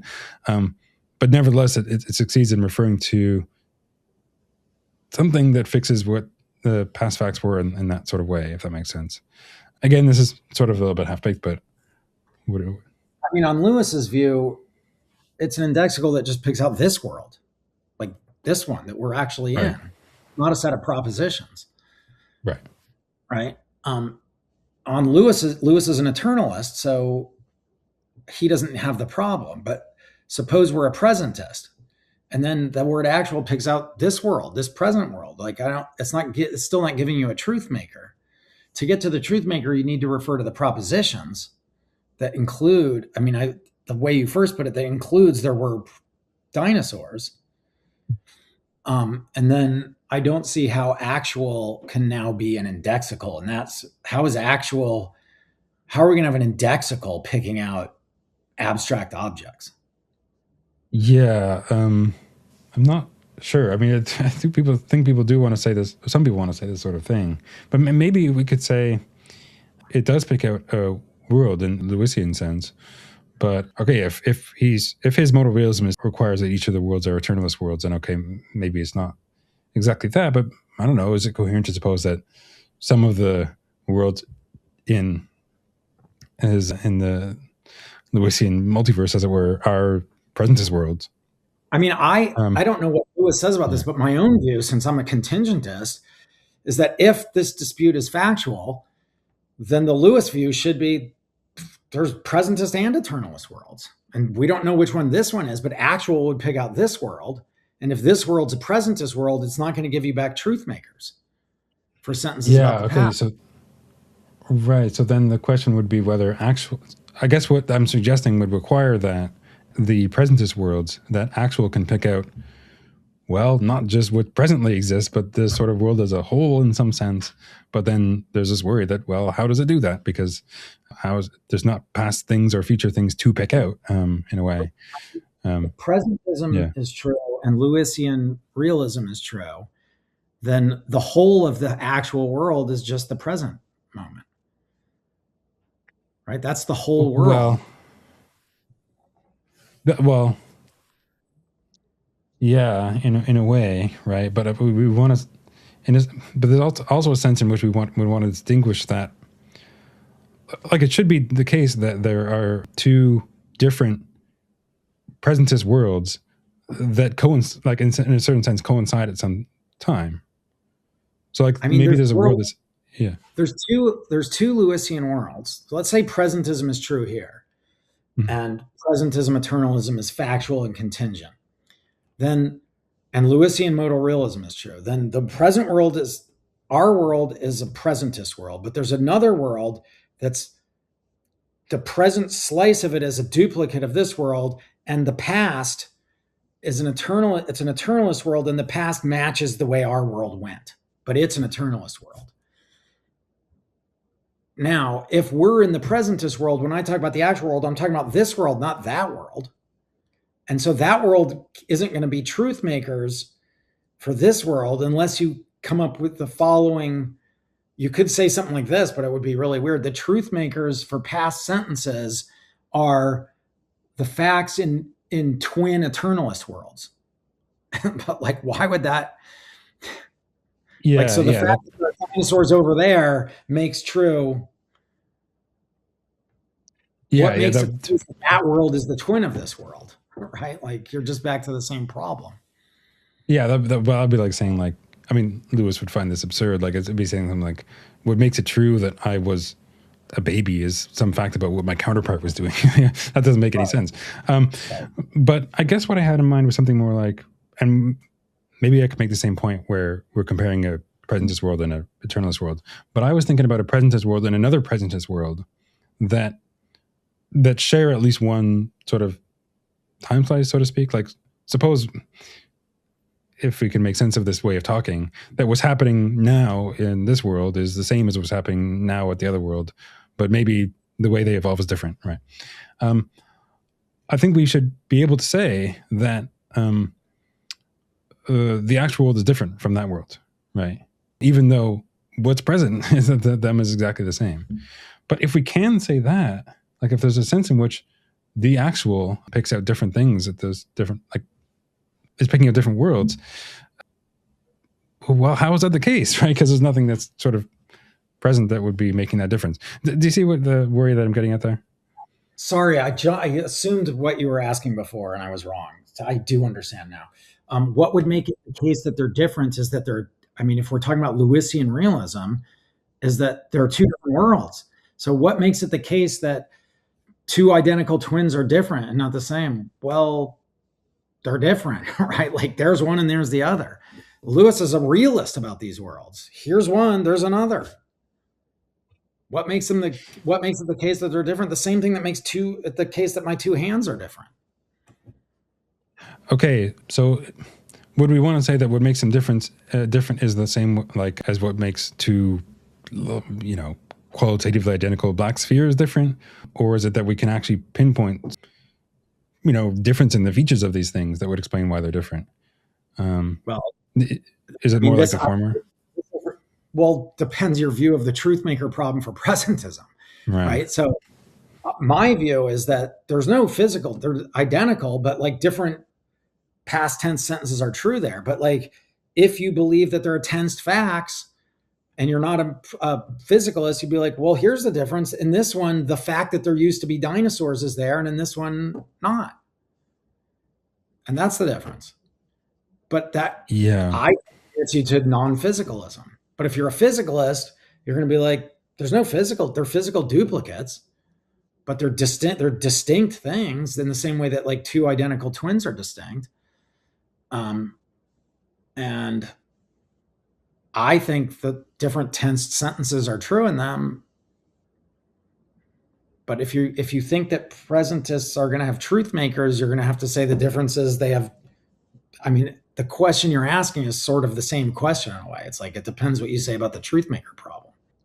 Yeah, fair enough. Maybe this is just going to collapse back into some either eternalist or other commitment that I might have. But like, it seems plausible to me that insofar as those worlds are different, it's something more than just, they're qualitatively identical but distinct. There's real differences in the features that those worlds have. But again, maybe there being quote unquote real differences is either committing to something like this non-physicalism that you talk about, or, well, it's just, a hidden kind of commitment to eternalism or something like that would make the difference. Yeah. So maybe we don't have to explore that, but I'm willing to concede that maybe that's what I'm suggesting, or that's what's pumping my intuitions in that direction. It does seem to me that the difference has to be either some kind of non-physical difference or eternalism. Yeah. I guess I was just hopeful with this sort of objection. There's a sense in which, even if presentism is true, phrases like the actual world pick out worlds and features of those worlds that would make a difference between that world and another distinct possible world that's presently indistinguishable. I mean, I think that's true. So there's this world that's indistinguishable, and I say in the actual world, blah, blah, blah. I'm talking about this world, and my twin does that, and he's talking about that world. So I agree with that, but I don't see how that gives us truth makers for the Yeah. in my this world there used to be dinosaurs is true, and in that world it's not true because they evolved in a different way to get to this point. Right. Yeah. But Both I'm thinking something more than just like, you can imagine the qualitative identical black spheres, and like somebody sitting on one of them and somebody sitting on the other one. And when they talk about this sphere, I think that it's indexable to the one that they're sitting on. But other than that, like they're qualitatively the same. There's no real difference between them apart from just the relation that the person speaking has to that particular or in this case, world. I guess what I was thinking was that maybe there's some way in which we can make sense of the actual in a way that doesn't pick out a different world just because of their some indexable relation, but because of it picks out a world as something more substantive that's like very different in a way that like the black ball and the red cube would be different, and it's not just that there's some indexable relation between them, but maybe that's not available to a presentist that goes in for a sort of physicalism and yada yada yada. That's what I think. It's not available, but you could convince me wrong. I mean, maybe you work out the details and I go, "Oh, I was wrong."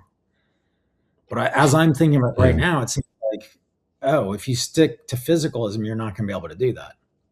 We set it up that way by going, imagine they're in the same state. Oh, they're physical duplicates. I mean, yeah. Okay, well, if there's something different and presentism is true, then it's got to be a non-physical difference. Or so it seems to me. Yeah. No, that seems fair. And I sort of mentioned earlier that maybe there's another way that we could go if somehow the actual talk latches onto or connects with something abstract, like sets of propositions or something like that. But it would be, we need some story about how that works because it's less clear than, for example, the standard indexal case. So, I don't know, but maybe someone could try to make some sort of position there that would make sense of it, but we'd have to see that, I guess, would be the point.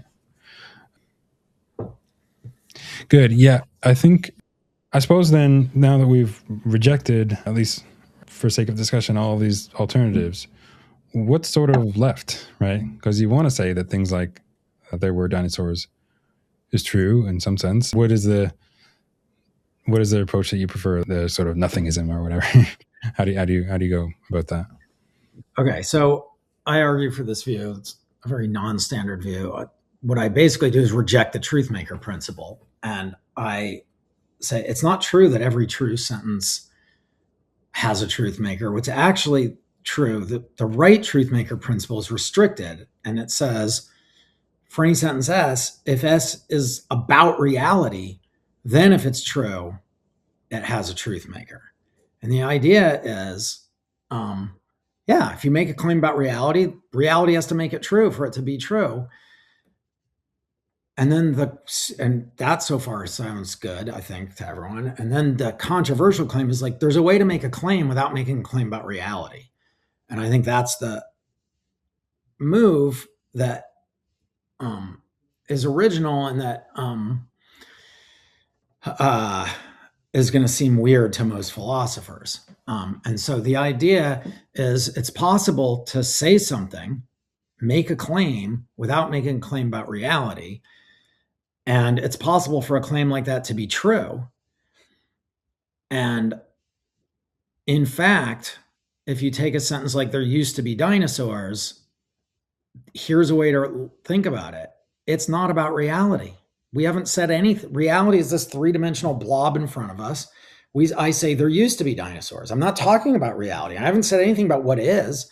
I'm talking about what used to be. So I'm making this pure past claim, and it's not a claim about what is, and reality is what is. That's sort of like the first pass way of understanding the view, and then I have a whole argument for it, but that's sort of the idea. Yeah, good. It does.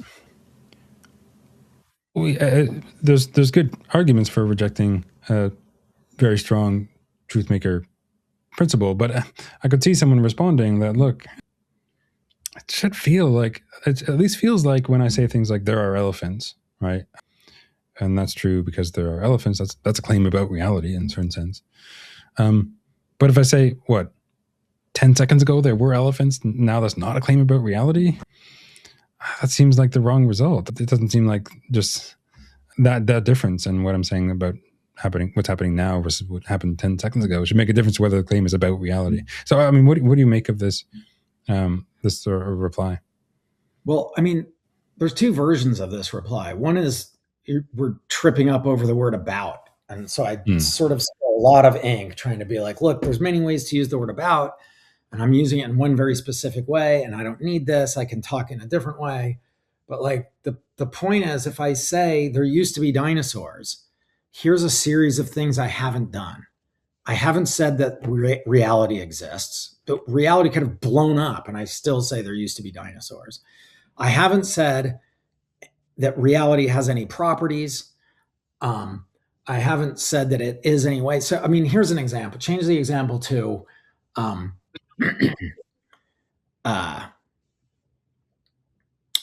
Abe Lincoln was over 6 feet tall.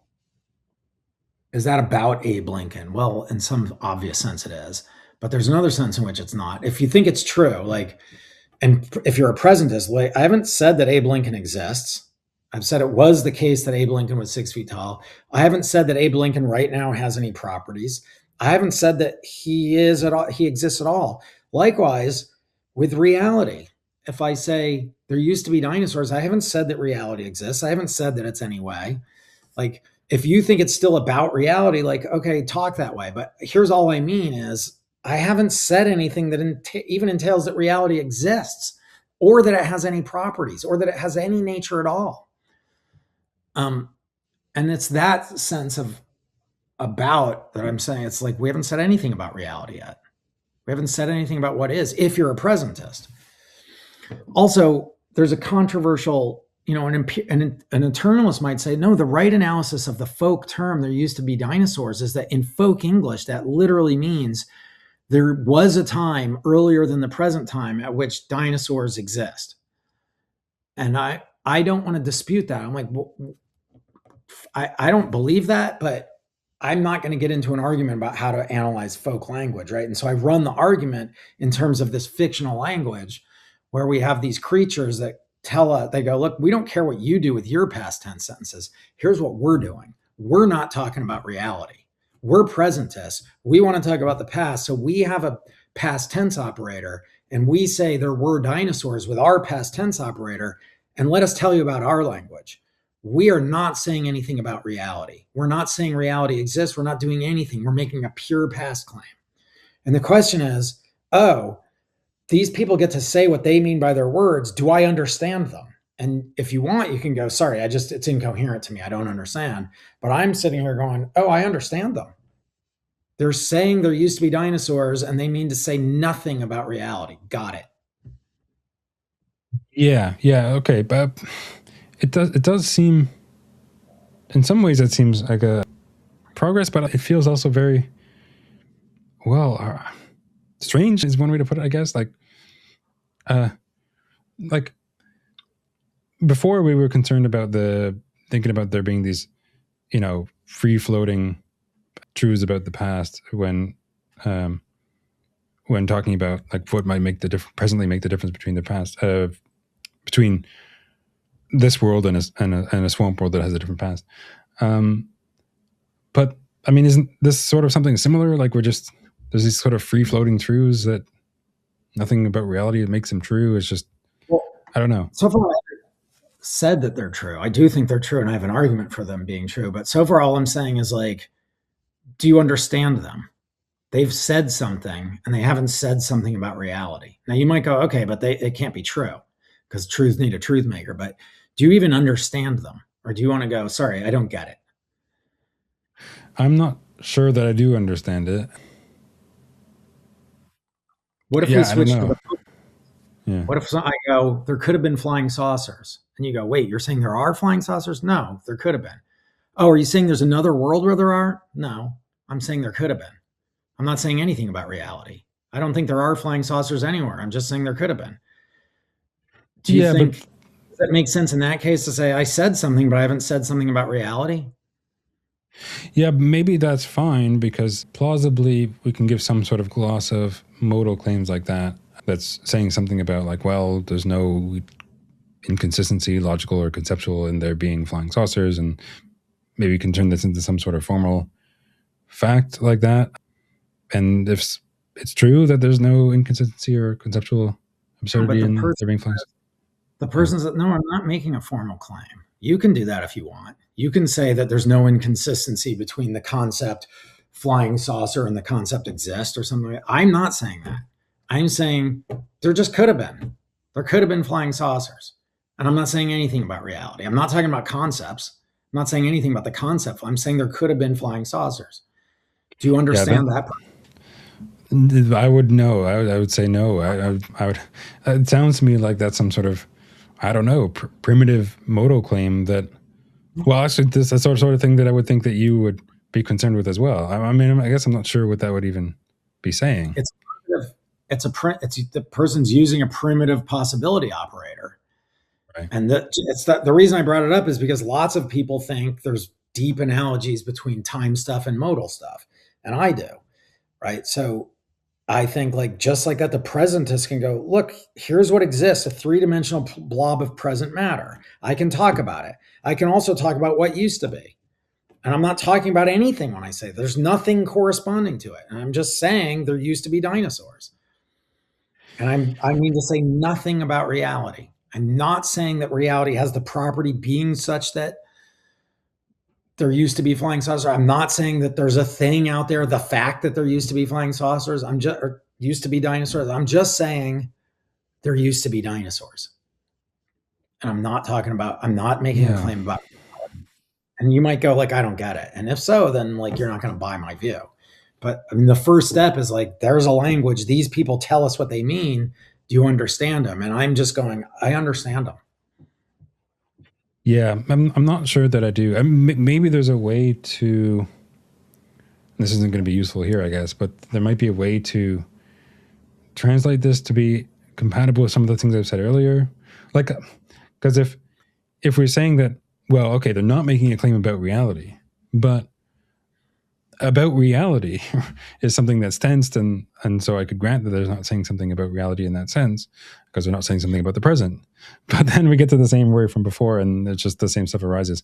So presuming that that's not what's going on, or we can't give that sort of analysis, I'm not sure that I'd understand it. I would incline to say that I don't, but again, it's possible that I need to think about some more, or that I'm missing something that other people might get. But yeah, at this point, it remains a bit unclear to me, to say the least. Yeah, I'm not sure what more to say about that. So maybe this is getting into the argument for it being true, but maybe I can convince you that it's meaningful and it's true at the same time. So suppose God comes out of the sky right now and tells us presentism is true. And let me also tell you, there are no truth makers for past claims. There aren't. In presently existing reality, there aren't. And then we go, okay, thanks God. And then I turn to you and I say, there used to be dinosaurs. Do you think I just said something false? Well, that'll depend on whether past tense claims like that require presently existing truth makers. If God were to say presentism is true, I'm asking you to not do philosophy and apply true and false as you do as just a normal speaker of true and false, right? So like in the Gettier case, I go, imagine that this person runs by the clock stopped, blah, blah, blah. Does he have knowledge? You're like, no. I'm not asking you to do philosophy and analyze and really go, well, that depends what, no, just give me your intuition, knowledge or not. No. Okay. So now same thing. God tells us presentism is true and there are no truth makers. There are no present truth makers for claims about the past. And then I just say to you, World War II happened in the 40s. or there used to be Yeah. dinosaurs. Let's make a claim that we both believe. And now I just want you as a native speaker, go true or false. Oh, I'm going to say true, of course. Now there's Okay. So yeah, but like, this is like grist for my mill that you understood me. First of yeah. all, you understood me. And second, you actually think I'm right. Well, but what I think I'm understanding, or what I have in mind there when I say that, is something that I don't think requires this sort of analysis. Maybe part of what's going on, though, is that when God says something like presentism is true, well, I'm not so sure that I understand that as a substantive thesis. So anyway. But this goes back to Yeah. goes back to the same thing. Like all of this stuff, I agree with you that if this is not substantive, all of this stuff goes away. But if we suppose that it's factual, we grant that, and God says, I'm going to tell you the answer. Presentism is true.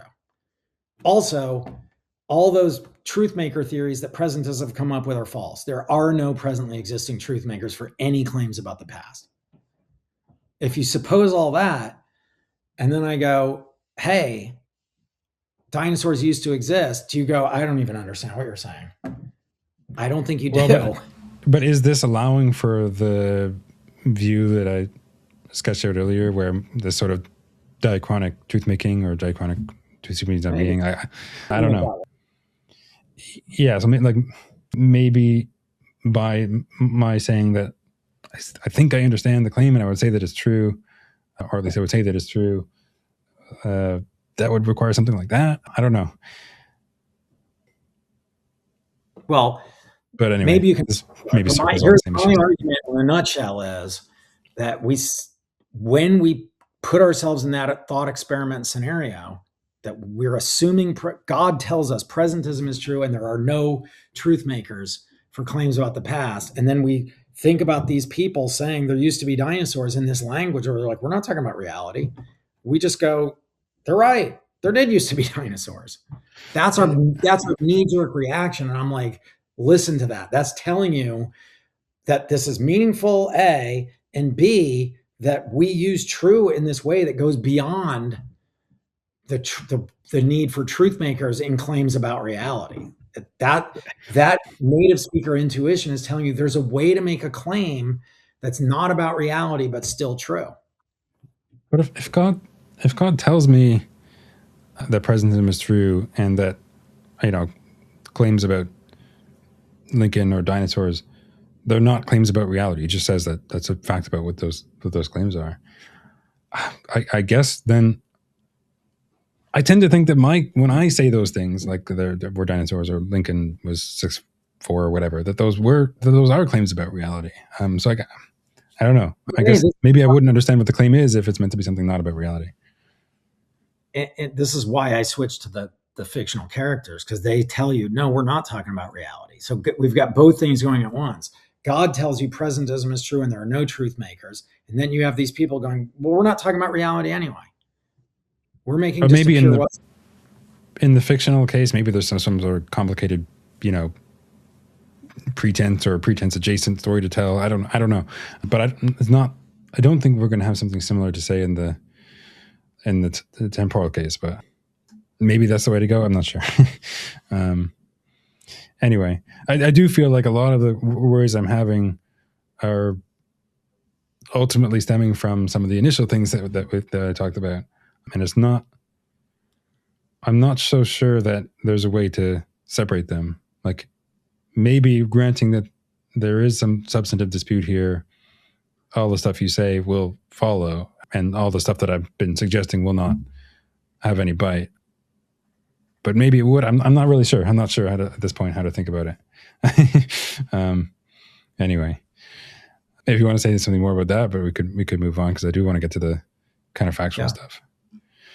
Yeah. So then a natural worry for your view is that if we want to say like, was dinosaurs is true, but was unicorns is false, and we say something like, as you mentioned before, well, had it been that eternalism were true, then it would have been true that there were dinosaurs, and it would have been false that there were unicorns, because the corresponding eternalist world is one that has, at some spatial temporal location, dinosaurs, but at no spatial temporal location, unicorns.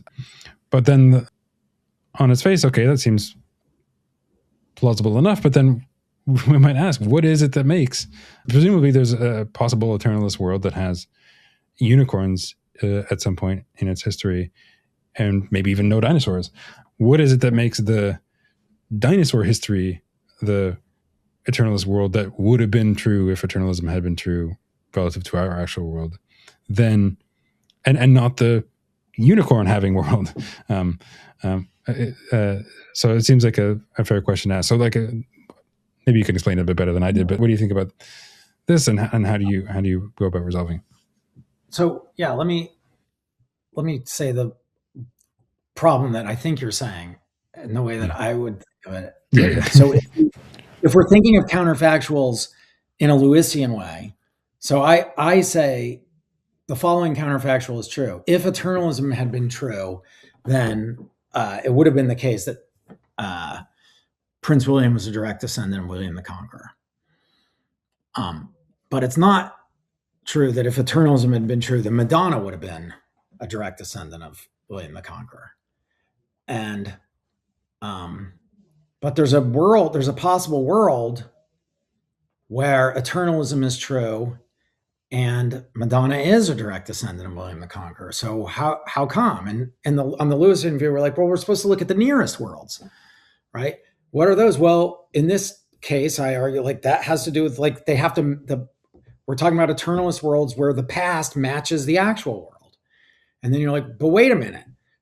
On your view, the actual world is a presentist world. What does it mean to say that the past of those eternal, like what makes it the case that the eternalist world with dinosaurs is one of the nearest worlds and the eternalist world without Madonna isn't? And the answer I give is, and I don't care about nearness. Like I don't do it in terms of nearness. I'm just like, the way I do it is I build into the view that it's the eternalist worlds that matter are the ones where the same past tense sentences are true. So I've already argued that I have a solution to the Truthmaker problem for like, there used to be dinosaurs and Prince William or William the Conqueror used to exist and all that. And so the world, the eternalist worlds that matter, or the nearest eternalist worlds, are going to be the ones where the same past tense sentences are true. It's a little more complicated than that, but roughly that. And so in our world, there used to be unicorns isn't true. So those worlds are ruled out. There used to be dinosaurs is true, and so on. And so, but you get all the past tense sentences, or close to all of them. You rule out some for reasons I talk about, and then you zero in on the eternalist worlds that actually intuitively match the past of our world. Right. Some of this sort of matching is a little bit strange though, because why is it that like, you have the sentence at the actual world, for example, that there were dinosaurs, and that's true. There's nothing that makes it true. It's not about reality. And at the corresponding eternalist world, it's the same sentence is true, but it is about reality. And there is something that makes it true. There being, dinosaurs at some spatial temporal location. It seems a bit strange to me, and maybe this is not a serious issue, but the same claim is in one case about reality, in another case not. In one case made true by something, and in the other case not. I don't know. Why would there be that difference? How could the same claim function in that way across worlds, if that makes sense? I think you can just set it up so that you can switch it, but I don't think you need to, because here's a thing you can say. If you are really bothered by this, you could say, no, in the eternalist world, the past tense sentence isn't made true by the past. It's true because it's a pure past claim, and in that world, there did used to be dinosaurs. I think you can run that argument. And I personally, what I think is what the presentoids say, what these fictional people should say about the sentences, it's even if eternalism is true, our sentences aren't made true by the past because they're not about that. So I think you can run that argument, or you could just set it up and go, the relevant eternalist worlds are the ones where we take the past tense sentences and understand them in this other way, in the corresponding eternalist way, and you just stipulate it. Like, I don't need to say that like, oh, it has the same meaning across worlds. I can just go, just change the meaning to the corresponding eternalist meaning. Because it's all just a machine I'm building to get back the result I want. Right. I don't need to say that this is kind of natural semantics across worlds for these sentences. Yeah, that second approach seems more plausible to me. I mean, if you go the first way and say that at the eternalist world, there's nothing that makes it true, it's not a claim about reality, it's just a pure past fact, yada, yada, yada. And what, in that case, it doesn't seem like we're gaining anything by talking about these counterfactuals, because what does the eternalist world get you that you didn't already have at the presentist world with respect to the truth of those? The sentences that we originally started with that brought us to the counterfactuals were the ones that weren't in past tense operators. There were sentences like, Prince William is a direct descendant of William the Conqueror. So we're trying to understand that sentence. So we need to go to the eternalist world. Which are the eternalist ones that matter? Oh, the ones where the same past tense sentences are true. So now we leave, to do that, we leave the original sentence we cared about, the Prince William sentence, and we go to sentences like there used to be dinosaurs. And we need to preserve the truth value of those. And we can then say they're true at the eternalist worlds as pure past claims. You can do it that way, or you can do it the second way I said. But the reason we went to the eternalist world was to deal with the present tense sentence that refers to the past object. Does that make sense? Yeah, but if the present tense sentence that refers to the past object is one that we're giving this sort of nothingist analysis to, and oh no, okay, then we're not doing that. No. Okay, right. I'm saying it's false. The present tense sentence, Prince William is a direct descendant of William the Conqueror, doesn't get a nothingist analysis. It's a present tense sentence. It's false, and it's for all practical purposes true because the counterfactual is true. The ones that get the nothingness analysis are the past tense sentences, like there were dinosaurs. Right. Okay, so it's not that it's true, but not about reality, and nothing makes it true at the actual world, and well, we can, and true at the eternalist world and about the past, and there is something that makes it true, because we're talking about the sentences like, Prince William is a direct descendant of William the Conqueror or whatever, and that is just false at the actual world, but it's FAPP true, and it is true at the corresponding eternalist world, and you can pick out the corresponding eternalist world by talking about the pure past claims that are true at both worlds. But I guess what still remains, though, is that I guess it would be strange, though, if the pure past claims we make the same claims at different worlds, but at the actual world, that pure past claim is true, but nothing makes it true, and it's not about reality. And at the other world, the eternalist world, it's true, and it is about reality, and there's stuff that makes it true. Now, I agree. Your other suggestion maybe is more plausible, where you have to give a different analysis of how the claims are functioning. But neither of my views involves the claim that they make the same claim and it's made true by the world in one case and not the other. Option A is to say they make the same claim and neither one is made true by anything. And option B is to say they don't make the same claim, and so this one's made true in the actual world, it's made true by nothing, and in the eternalist world, it's made true by the past, because it's not making the same claim. It's saying that there is a time prior to the present time at which dinosaurs exist. So neither of the options combines the view that they make the same claim and they're made true by different things in the different worlds. I agree with you that would be weird. Yeah, but although the first thing you suggest there in the dichotomy there seems also pretty implausible to me, that at an eternalist world, the pure past claim would be not about reality or not so made true by anything. That just seems kind of strange. Think about the fictional characters who say we're presentists and our claims aren't about reality at all. And then they say there were dinosaurs. So if you agree with me that they've said nothing about reality and it's true, you should still say, like, oh, if it turns out they're wrong and eternalism is true, their claim is still true. There did used to be dinosaurs, but it's not made true by those dinosaurs. So if you've got a sentence that's understood in the way that I'm understanding these past tense claims, the mere existence of the eternal past the eternalist past shouldn't change your intuition about the truth of the sentence. Yeah. Yeah, I suppose. But then, yeah, I guess this might go back to some of the same worries. Yeah, okay. That makes sense as far as it goes, I think. Good.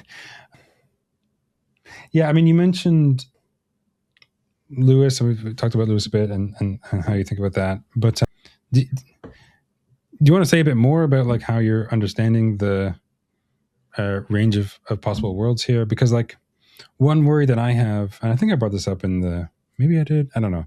I might have brought this up in our previous discussion about your metaphysics software and illusion book. But to me, it seems plausible to me that this question, like, okay, suppose that Lewisian modal realism is true. I'm worried that at least for certain questions, that's going to turn out to be catastrophically imprecise, in the sense that it's not really clear exactly what gets included and what doesn't get included. For example, does it get included that there are even presentist worlds in that scenario? I'm not sure. What actually gets counted as a possibility? It seems a bit underspecified. And if we're doing some sort of analysis that requires a level of specificity that description can't supply, then it seems like we're going to have certain facts that are, well, we're going to get some sort of non-factualism. What do you think about that? If I'm understanding your question, I'm going to answer the question I think you're asking, and if I'm not answering the question, Rand, you can re-ask it. So Lewis, and I'm with him on this, is like, look, I'm not a Lewisian realist about possible worlds, but if I were, I would be like, oh, it's a plenitude.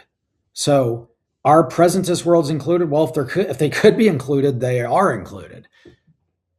If they could be included, just in case contingentism about the presentism eternalism dispute is true. So if I'm right that if it's factual, it's contingent, then it's included, right? Anything that could be there, like, so you're like, is there a world that's just like this world, except I've got purple paint on my forehead right now? Yeah, there is. Why? Well, because there could be. As long as that's not a contradiction, then there's a world like that. So all the worlds that could be there are there.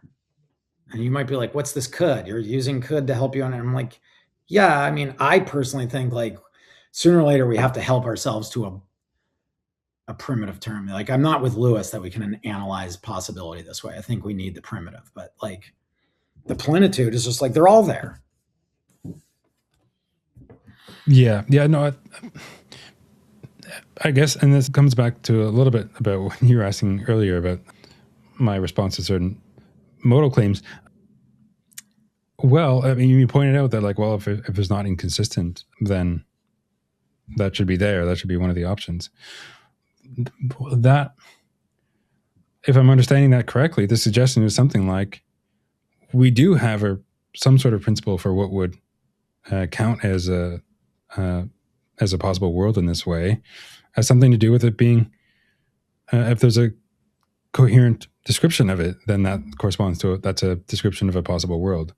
But then that sounds like some sort of, well, some logical or broad logical modality that I think we might be able to give an analysis in relatively formal terms. And we don't have to help ourselves to some sort of primitive. I don't think, but maybe that's not what you're suggesting, or maybe that can't be done. But I mean, I think that the kind of possibility you can do in formal terms, and the Lewisian view, depends on what you mean. The Lewisian view and the broad possibility primitive that I was talking about before, I think they all roughly line up in terms of what they think is possible and not. They're coexistent. They're all roughly in the ballpark of views where the possible stuff's the stuff that's not contradictory.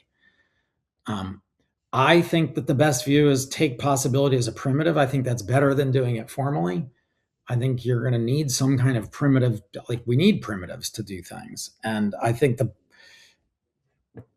bottom note, like in logic, the bottom notion is of some kind of modal notion, right? Like, what's entailment? Well, it's a modal notion. But yeah, there's an alternative view that's maybe done more formally, but I think all three of those views are sort of in the ballpark of being like coextensive. Yeah. And maybe it's not so significant now because plausibly maybe the sort of thing that I want to get at could be amenable. Your analysis here could be amenable to that, or could be modified without too much damage to be expressed in those terms. Because I want to think like, okay, you can have I want to think of modalities as like a logic, and you can have and has the basic tools that you have for logic, including your operators and your rules for constructing well-formed formulas, and how those maybe latch onto the everyday natural language, like how they express that. And it might be that, and of course you have your possibility necessity operator, and it may be that like you add in further things that are sort of fixed, or that are taken as axioms, or that you can derive theorems from on the logic that kind of necessary. So like maybe it's easier to think about the physical possibility or some sort of nomological possibility. I might think of that as something like, well, what are the sort of things that are quote unquote held fixed? Well, it's going to be maybe certain logical principles and so on, but it's at the very least it's going to include descriptions of the laws of nature, right? And then we ask, well, what's consistent with those and so on. And I guess what I have in mind, and I'm not sure how useful this is in general, because maybe this is more useful just as a philosophical fetish, but the thing that philosophers are often concerned with, we can give a decent model as something like that. There's the things that are being held fixed relative to that modality, whether it be the physical laws or logic or broad logical facts that might include conceptual truths. Or maybe you want to include things like identity facts and whatever else that we might consider a metaphysical principle. I don't know. I'm sort of fine with that. You just specify a logic and the things that are held fixed and the rules and so on. And I'm giving a rough sketch. I'm not really saying a whole lot, but that's the sort of rough thing that I have in mind when I want to think about modalities in a more robust way. And at least in a way that makes sense to me and is probably going to capture a lot of the discourse that at least philosophers want to do. It gets a bit more tricky in natural language because it's not always so simple, but I don't know. I don't want to ramble too much about that, but that's roughly the way I would want to go. And maybe that's compatible with more or less everything that you say here. Is that what you mean by the formal way of doing it? Yeah, something like that. So, I mean, like the details really matter. I don't think you can do it just with logic, right? Like, right. If you stick with logic, you're going to be like, the sentence "they're married bachelors" right. it's not logically true, right? There's an interpretation on which it's not logically false. What did I say? Right. They're married bachelors. It's not logically false. There's an interpretation on which it's true. But married bachelors are straight up impossible in the broadest sense of possible. When you go, oh, it's logically possible, I'm like, you can talk that way, but that's not real possibility because married bachelors are impossible, right? So is it still formal? We need to know what bachelor, like we have to hold fixed what married and bachelor is or something like that. Like, right. That's what I don't know.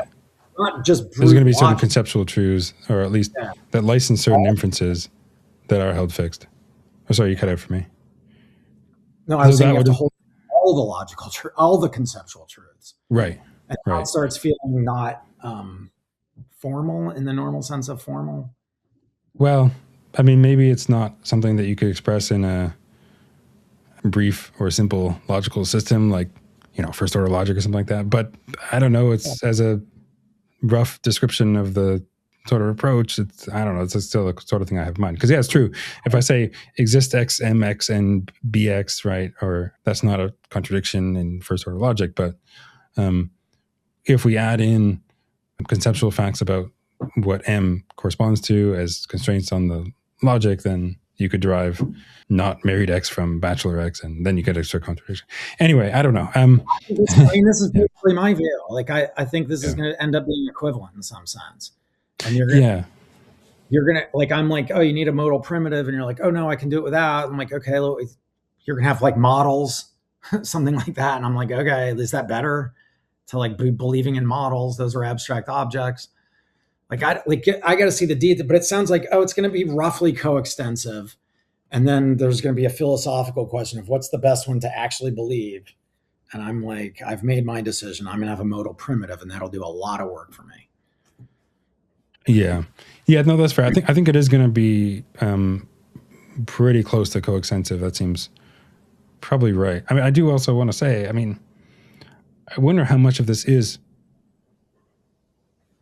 how really needed it is to put this in modal terms. I mean, like if like maybe we're concerned with what's, you know, coherent, or what we could like is compatible with what our with logic and our concepts and so on. And if some view is so compatible, like, okay, we can point that out. Now, if we want to use modal terminology to talk about facts like that, or you know, maybe add a little bit more structure there or something, I guess we could, but I'm not sure how much that's adding, right? If we're just ultimately concerned with, at least, I don't know, when I was thinking about your response to the necessity view about presentism or eternalism, well, part of the way we were thinking that it couldn't be necessary is that its negation is not incoherent, it's not contradictory or some sort of conceptual confusion. So, yeah, at some level, it's like, well, okay, but then ultimately what we're concerned there with is consistency or conceptual coherency, and using the modal labels maybe is not adding anything more. I don't know. Do you think that's right, or? Yeah. I mean, I agree with everything. I just think like, what do you mean by consistent? What do you mean by coherent? Like those are already like in the same ballpark. Consistent, coherent, possible. Those are three terms that like are very close. Like, which one are you going to take consistent as a primitive? Like, okay, how's that better? Well, yeah, maybe consistent will have to be given either as a primitive, or again, you have to just it means something about, well, you give some sort of logical translation in the formal language, and it's being consistent has something to do with a formal fact about that expression in the logic. Yeah. And derivations, something. Yeah. Yeah. Maybe it's all just roundabout ways to get at the same thing, more or less. Seems plausible. And then maybe we just want to pick whichever way is sort of the easiest way to work with, or more in line with existing discourse, or something that's more practical in that sense. I think like possible is like the more that's the thing that I more like is in my bones than consistent. Like I start learning what is consistent. Like, oh, I get it. But I end up like bottoming out in some kind of modal understanding of it eventually. Yeah. Okay. Obviously that could be explored more, but I think that's a good place to end up on that point. And then we should discuss, as I said earlier, the relevance of the special relativity. And because, well, it's one objection that people have to presentism is that, look, it looks like, you made the point that if there's something that's going to resolve the presentism eternalism dispute, if it's factual, if it's a factual dispute, it's going to be something scientific. Well, look, it looks like we have some sort of scientific thing that is doing work here. Special relativity, there's no privileged present, no privileged foliation, and no particular, Cauchy surface is the actual one or whatever. And it looks like that's contradicting what presentism requires, or is it? So maybe we could comment on that and how you so defend presentism. Special relativity seems to lead to eternalism because I'll assume that we have some little understanding of special relativity, but the idea is, if we're wondering what's happening right now on Vulcan, 5 light years from here, what event, some specific location on Vulcan, what's happening in that spot right now? Well, according to special relativity, simultaneity is relative to a frame of reference. So if we assume that the Earth is motionless and we're motionless, and we do our calculation, we get the result that one specific event is happening on Vulcan right now. And let's say it's an event where Spock is juggling, say. Okay.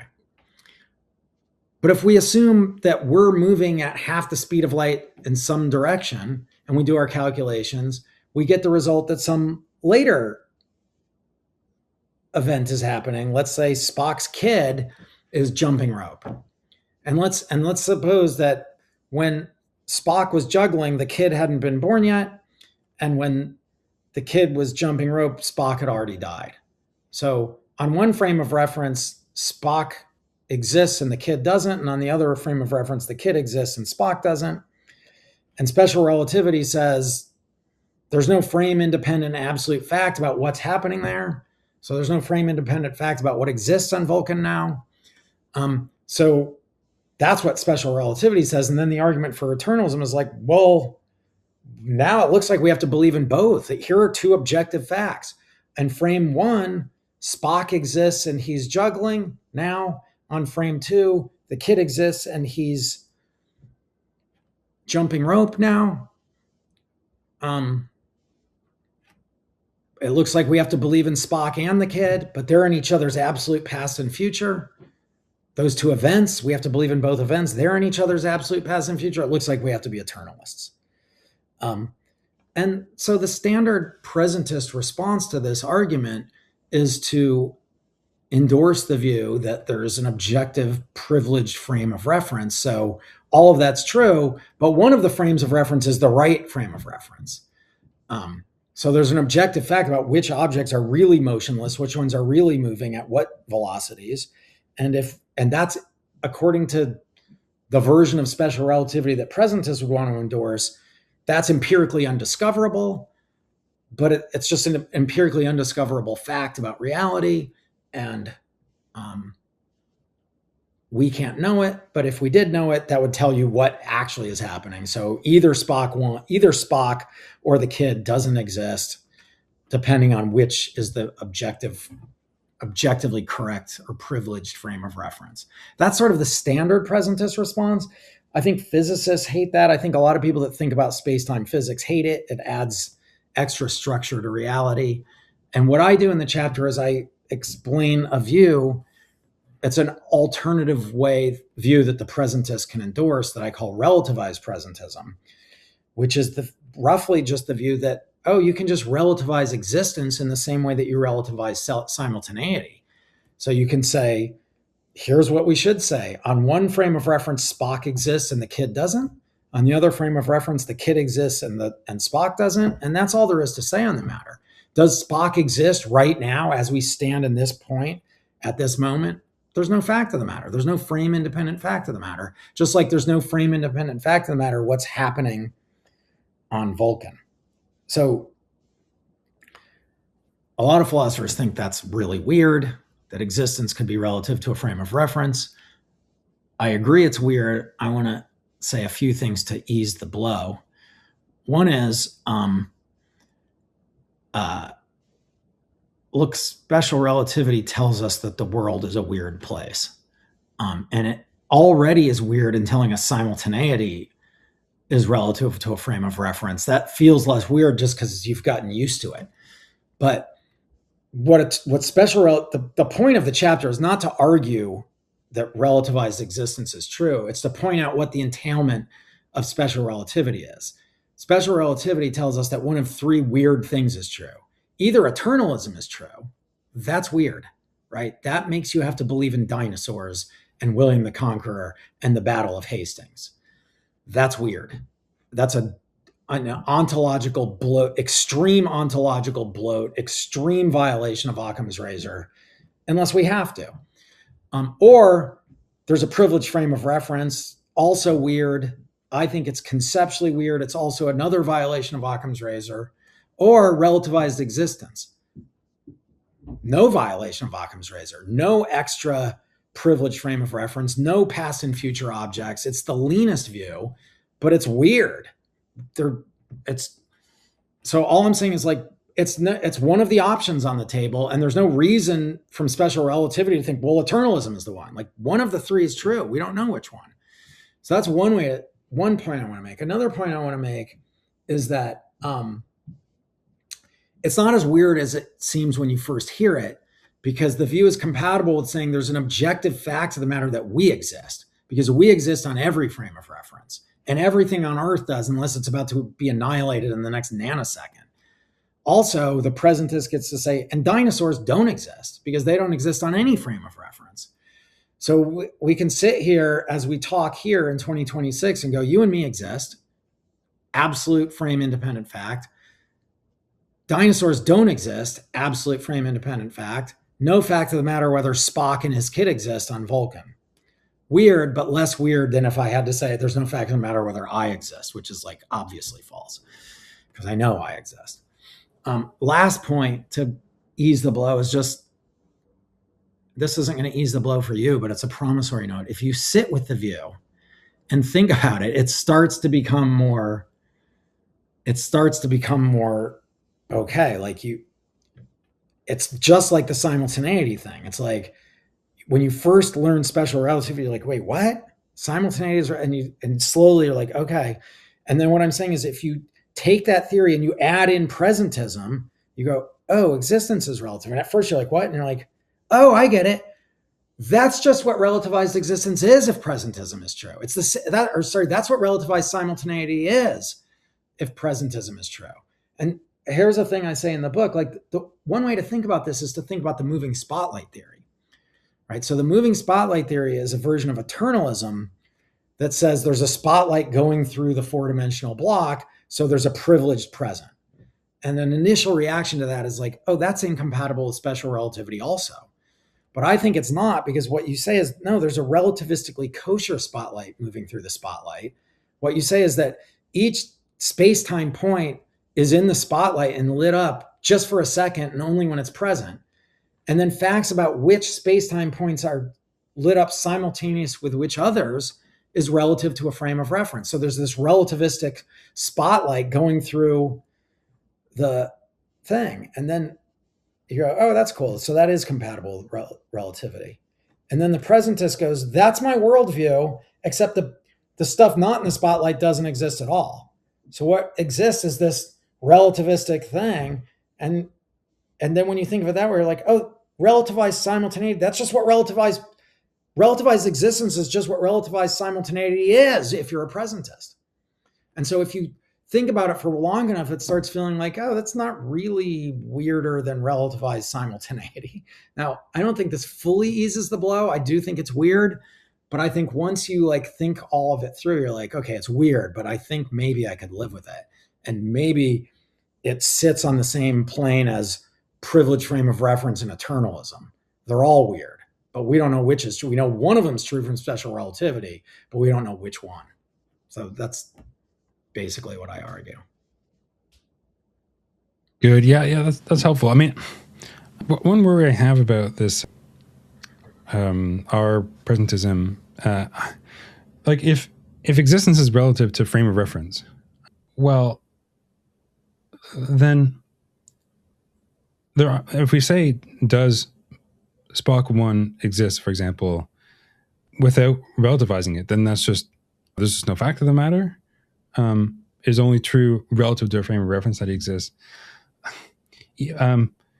Well, that seems like a weird result on its own. I guess we've been talking about that. But if instead we say something, well, no, it is like absolute correct fact that Spock 1 exists like in this frame or this coordinate system or something like that, and false that it exists in this other one. But then that being true seems to maybe collapse into some sort of eternalism. So, I mean, I don't know. I guess the worry that I'm getting at, although not expressing very well, is that it seems that this view might either collapse into some sort of eternalism or look like, well, just strictly speaking, false, that Spock exists. So you get some sort of anti-realism, I guess. I don't know. Maybe that's not the best way to put it, but do you see what might be getting at there? Yeah. This requires us to have a view about what we're saying when we say in frame of reference 1, blah, blah, blah. I think that's a puzzle independently of thinking about presentism. So most of us think, just forget about existence right now and just think about simultaneity. So just be an eternalist, right? And go, is Spock juggling right now? And you're like, well, there's no fact of the matter. In this frame of reference, he's juggling now, and in that frame of reference, he's not, and there's no fact of the matter. Okay, but you've said this thing. In frame one, he's juggling, and you think that's true. Yeah, and you think it's objectively true. You're not just making it up. It's an objective fact. What kind of fact is that? That's a puzzle because here's the way I want to think of it. Like, frames of reference aren't real parts of reality, right? The right view is like, there's no such thing as a frame of reference. So what the hell are you saying when you say this is an objective fact? And I think the right thing to say is, here's the fact. You're saying, like, what we're assuming, you can think of it as like a coordinate system, but there is no coordinate system, right? There's all these possible coordinate systems. What's the right one?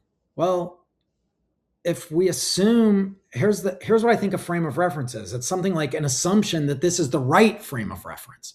What does it mean to be the right frame of reference? It means these objects are really motionless and these ones are really moving at that velocity, right? So you hold one thing fixed and you go, okay, if we assume that, then we get this result.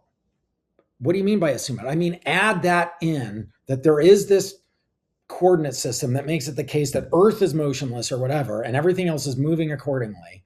Add that to all of the physical facts that we already believe in. We can now deduce Spock is juggling. So the objective fact that in frame one, the Spock is juggling event is simultaneous with now is some kind of logical fact. It's together with all here's what the fact is. All the physical facts together with this fictional assumption that this is the right frame of reference, entails that the Spock 1 juggling event is now. Yeah, okay. So now come back to your worry. Like, here, what I'm saying is, if we add all of this in, Spock 1 exists. If we add all of this other stuff in, the kid exists. I'm not saying Spock 1 does exist. I'm not saying he doesn't. And when you ask that, I go, oh, there's no fact of the matter. So I don't think it collapses into eternalism. I think we're saying something, when we say he exists in one thing, what we're saying is, if you add a certain assumption that's not true together with all the other physical facts, you will be able to deduce that Spock exists. Yeah. But then maybe it's closer to the sort of anti-realism then, like, because before we might have talked about, okay, what presently exists. Wow, this is sort of three-dimensional blob or something, and that's the way it's evolving. And then we might talk about how it evolves through time. But on this picture now, there's not a sort of single. It's not the case that there's just a three-dimensional blob simpliciter. There's different three-dimensional blobs depending on the frame, and maybe you have to assume some. Yes, assuming that this is the correct yada yada yada, fill in the picture there. Then you get different answers about what the blobs are, right? And you have a blob that includes Spock 1 or Spock 2 and so on. But then if I try to sit back and think about, like, but what is there? It feels like we have this some sort of question about what is there really. Are there these multiple blobs? And I guess you have to say, strictly speaking, no. There's just blob relative to frame here and blob relative to frame 2. Yeah, that seems strange. Yeah. But strictly speaking, we exist. And strictly speaking, dinosaurs don't exist. And there's no fact of the matter whether Spock exists. I mean, it's weird. I'm not denying it's weird. But if there is a frame that's in which dinosaurs do exist, because you can imagine there being some slice that includes dinosaurs. Don't think of the thing as like there really is a frame and dinosaurs really exist there. The frame is a false assumption that Earth is motionless. That's not true. Or maybe I should say there's no fact of the matter whether it's true. But the thing you're adding in is not an extra fact or an extra plate thing or anything like that. A frame of reference is not a real thing. When we say in frame 1, Spock is juggling, what we mean is that if we make this assumption that this is the right coordinate system and so Earth is motionless, then and we add in all the physical facts, now we get the result that Spock is juggling. But that does not say there is the thing, the frame of reference, the coordinate system, and in that Spock is juggling. Okay, but we want to say that it's an objective fact regardless that we exist, right? Yes, because we exist in every frame of reference. But then I imagine, say, Spock 1 doing something similar with respect to us, and then he's going to say, but we don't exist in every frame of reference.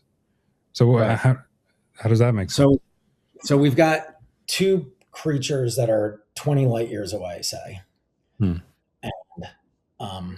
they both say, I know I exist, and there's no fact of the matter whether that guy exists. And this one right. says, I know I exist, so there's no fact of the matter whether she exists.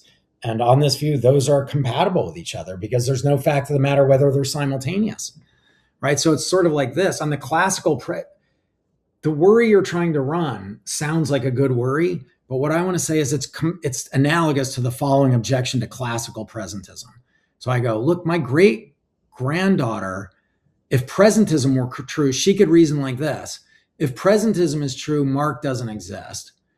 But I know I do exist. So she can't be right. So presentism can't be right. And the response, that's obviously a bad objection because the response is like, no, she's not simultaneous with me. So she could think that and be right in the future. She could think that and be right because I won't exist then.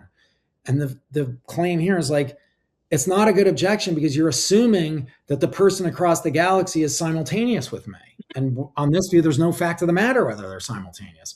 So it's perfectly consistent to say that both people say, I know I exist, and I know that one, there's no fact of the matter whether they exist. That's compatible because there's no fact of the matter whether they're saying it simultaneously. Yeah, okay. I think I understand. Not to rehash a lot of the things I've said already, but like I would want to say for a lot of these cases, like, well, if when I'm saying like, oh, Spock 1 exists now or something like that, and now in some way latches onto some three-dimensional blob or some surface or something like that includes things, there's a fact of the matter about whether that includes Spock 1 or Spock 2 or neither or both. And it might be that somebody else, like Spock 1, when he talks about now in his mouth latches onto some three-dimensional blob or some surface that would include me or not include me and so on. And if that's what he's asserting when he says, I exist now, or when I assert that Spock exists now, that he exists along that surface or in that blob, then it's either true or false, depending on what the blob is like. I don't know. I guess if what exists is just a three-dimensional blob, that sounds right. But this view rejects the idea that what exists is just a three-dimensional blob. They think any frame of reference, all that exists is a three-dimensional blob, and there's no fact of the matter which three-dimensional blob is the real one. But I guess what I'm suggesting though is that this claim of what exists is a three-dimensional blob. Well, if exists there is functioning as a sort of indexical that's going to be relativized to a particular frame or something like that, and it's going to pick out a particular. It's just going to pick out a particular three-dimensional blob or something along, the sort of surface. Then it's going to be true that in that sense, what exists is a three-dimensional blob in each person's mouth. But people are going to be asserting different things, and when they say it, because it'll be indexed to a different surface or three-dimensional blob. Anyway, yeah, maybe that's to say a lot of the same things, though. And then the dispute would be empty. Yes, yeah. That would be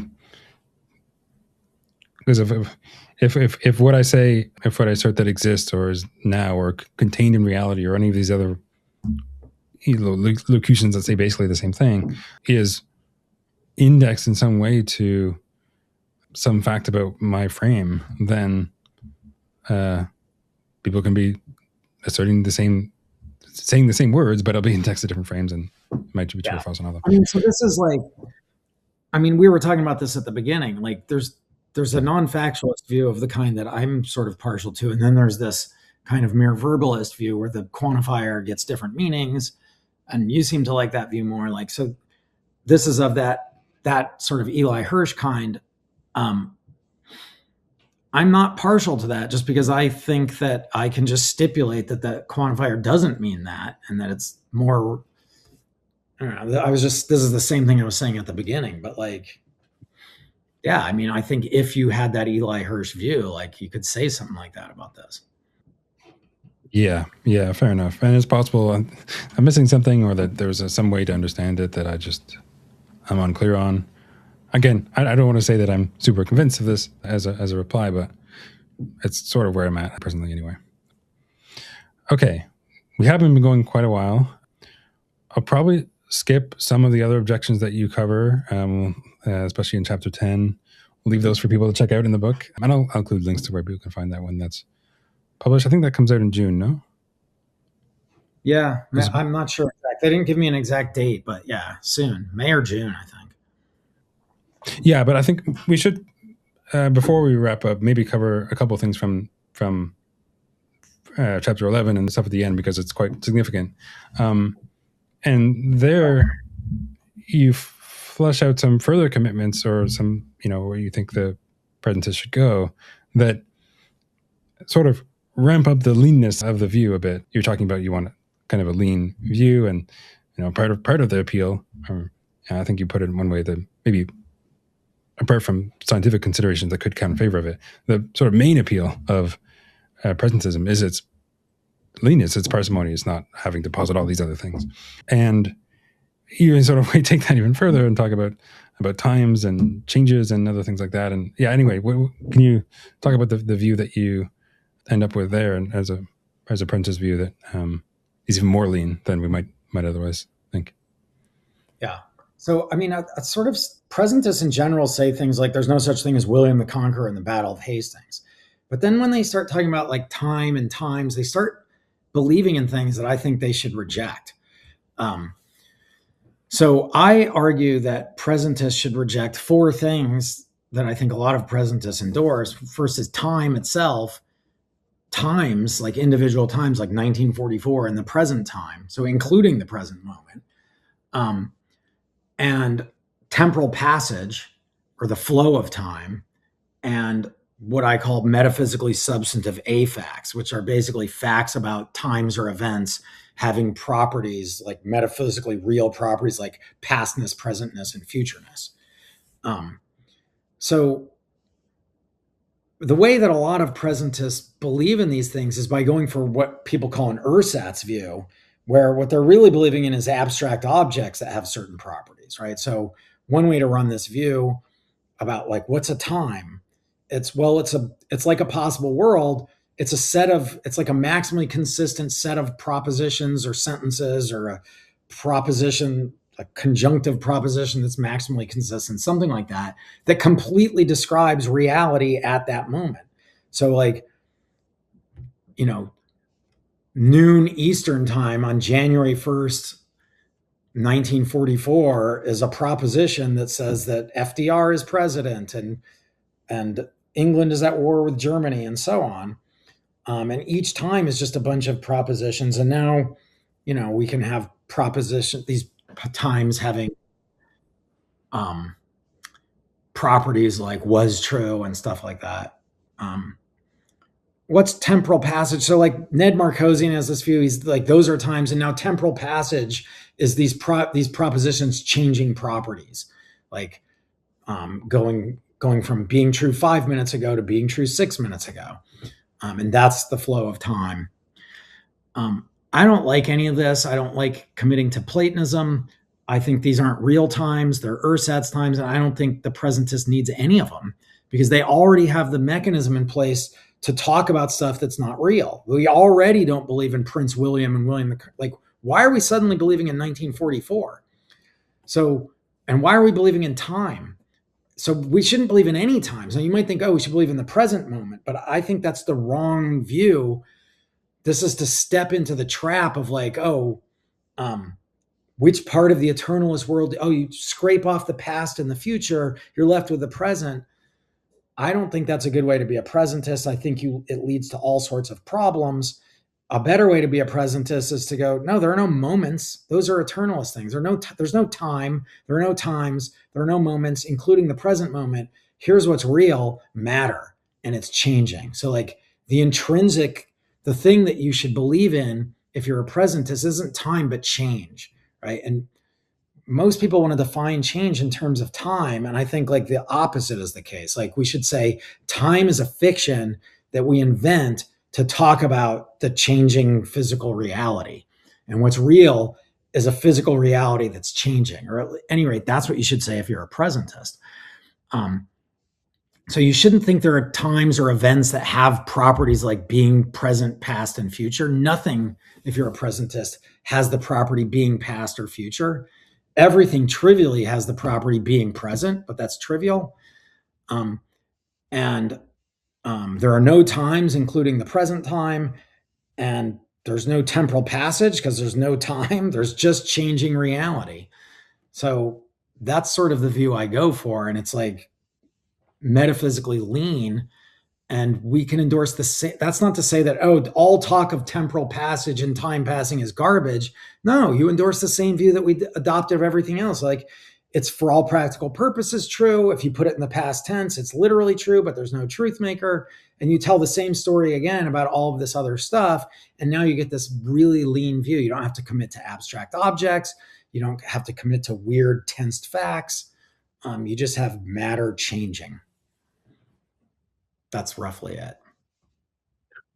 Yeah, good. But although matter changing, it's not that you have differences across time, because then that would imply a relation between something that maybe exists and something that doesn't, and you have the same problem.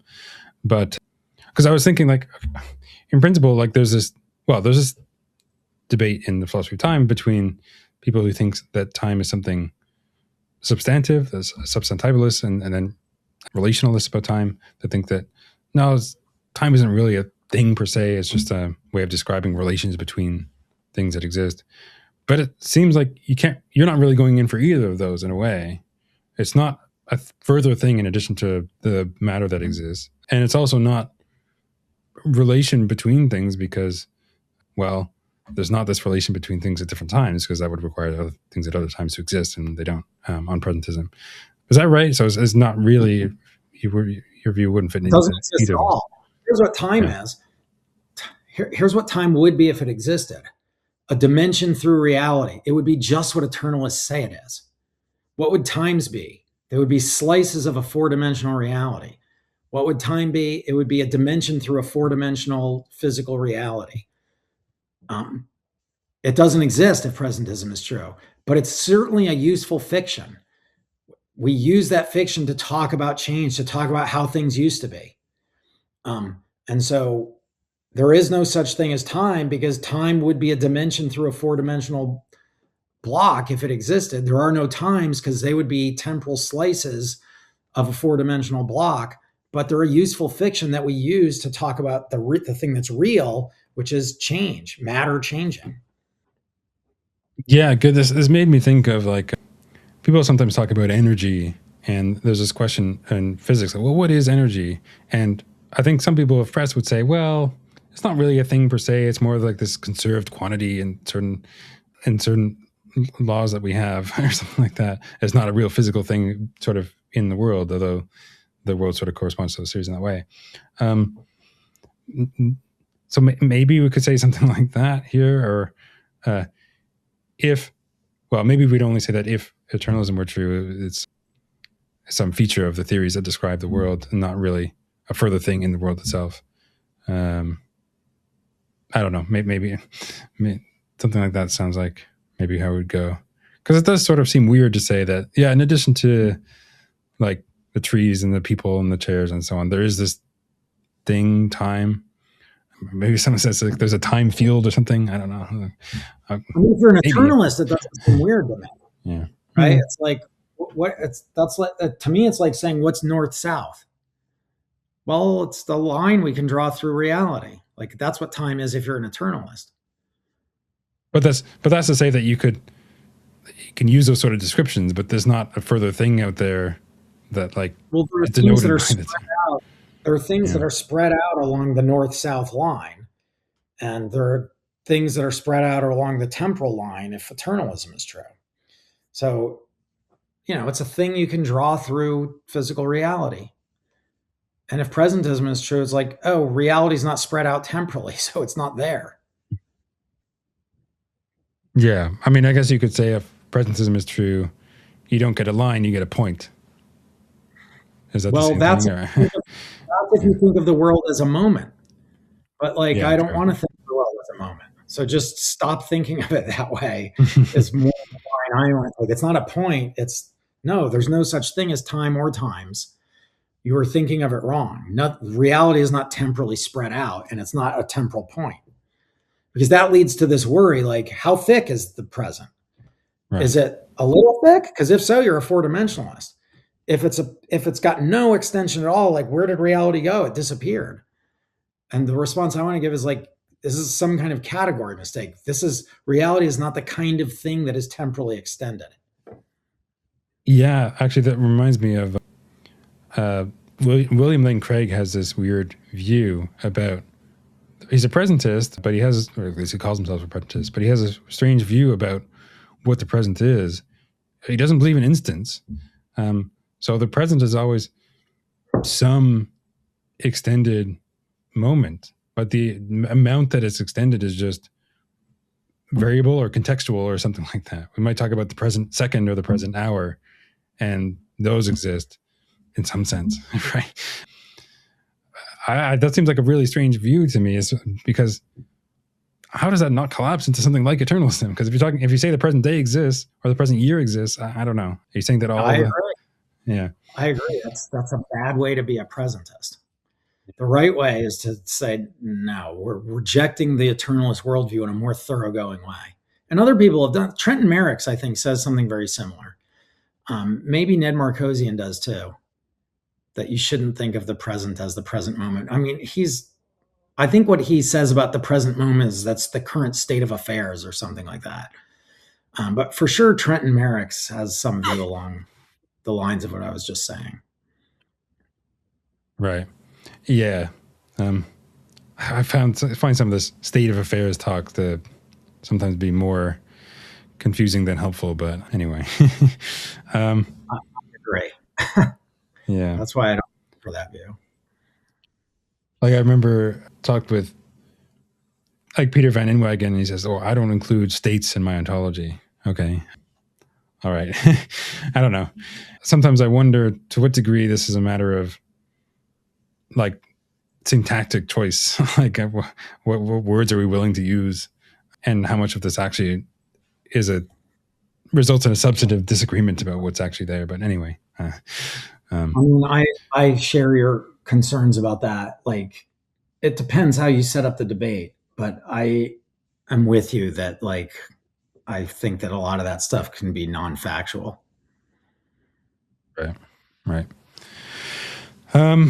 All right. So yeah, I guess I'll wrap up in a couple minutes. But maybe if you want to sort of give a overview, then just to wrap up to explain the presentist view that you sort of end up with here, how would you summarize it for people interested? So I call it timeless presentism. It's presentism without time, but it's without all this stuff. So basically the idea is if you forget the special relativity stuff, like you have to tweak it for that. But without the special relativity stuff, the worldview is like there's just a blob of matter that's constantly changing. That's what's real. Nothing else is real. There's no such thing as time. There are no times or moments. There's nothing like time flowing. That's all a fiction we invent. So we then can imagine, oh, if the past and the future were there, we can talk about it all, and it's a useful fiction, and time's flowing. There's a spotlight. The spotlight's now. Like all of this is a fiction, but it makes it easy to talk about stuff. You help yourself to the ontology to say what you want to say, but the ontology isn't like changing anything. It's not real anyway on this view. So I mean, it's like a very simple, lean worldview where it's just like what exists is the physical stuff that physicists are studying. Whatever they tell us it is, that's what it is. And it's changing. And that's it. And all the stuff about time is a fiction we use to talk about that. We want to say, like, oh, here's how the physical stuff used to be. And we do that by saying, like, oh, in 1944, FDR was president. And what I think is like, oh, we're talking about what would have been the case if eternalism had been true. There would have been a time slice, 1944, and in that time slice, FDR was president. That's a way of talking about how things used to be. And like, you have to tell the whole Truthmaker story. But what's real is not the past or time or the flow of time or anything like that. It's just matter. It's the physical stuff changing. Right. Very good. And I do want to, one more thing before the end. Where do you think this sort of project could be expanded on, or like where do you think we could go from, apart from like, doing physics and just trying to figure out if this, given that if the situation is factive, then like whether presentism is true, like what sort of remaining issues or puzzles or ways that this could be expanded on do you think there is? I mean, I don't want to go nothing. I answered all the questions. It's also, yeah. One thing you could do is go, are there any good arguments for being a presentist? And in the book, I sort of kind of half-heartedly suggest that you might take the book as already giving an Occamist argument for presentism, right? Like if we don't need to be eternalists, then Occam's razor tells us not to be. I think that doesn't work because, for one, it forgets the possibility that non-factualism might be true. But even if we assume that factualism is true, like there's this option of withholding judgment. Should we do that? So, I mean, one thing you could do is like talk about the arguments for presentism. And I guess I do this a little bit in the book, and I argue that most of the arguments out there aren't good, but I do it pretty quickly. So you could do that. But also, I mean, there's all sorts of other stuff about the philosophy of time other than presentism versus eternalism, I guess. But I don't know. I intended this to be a pretty exhaustive look at the arguments against presentism. Right. But actually, you do bring up something there that like there's different arguments people make for presentism, and that you're in the book fairly dismissive of most of them. But like probably the most popular one is that, look, it really seems like our temporal phenomenology is something that is presentist, or at least something that like you have an A theory of time that should be read off of that, or at least a plausible consequence of that. Why can you maybe briefly talk about why you don't think that's a very good argument in favor of presentism, or at least an A theory? Yeah. If this is a substantive issue, so we're assuming that there's a factual issue here, a substantive issue, then it's a really hard question. We're really locked into the present moment, and it's really hard for us to get some kind of empirical evidence that the past and the future are there.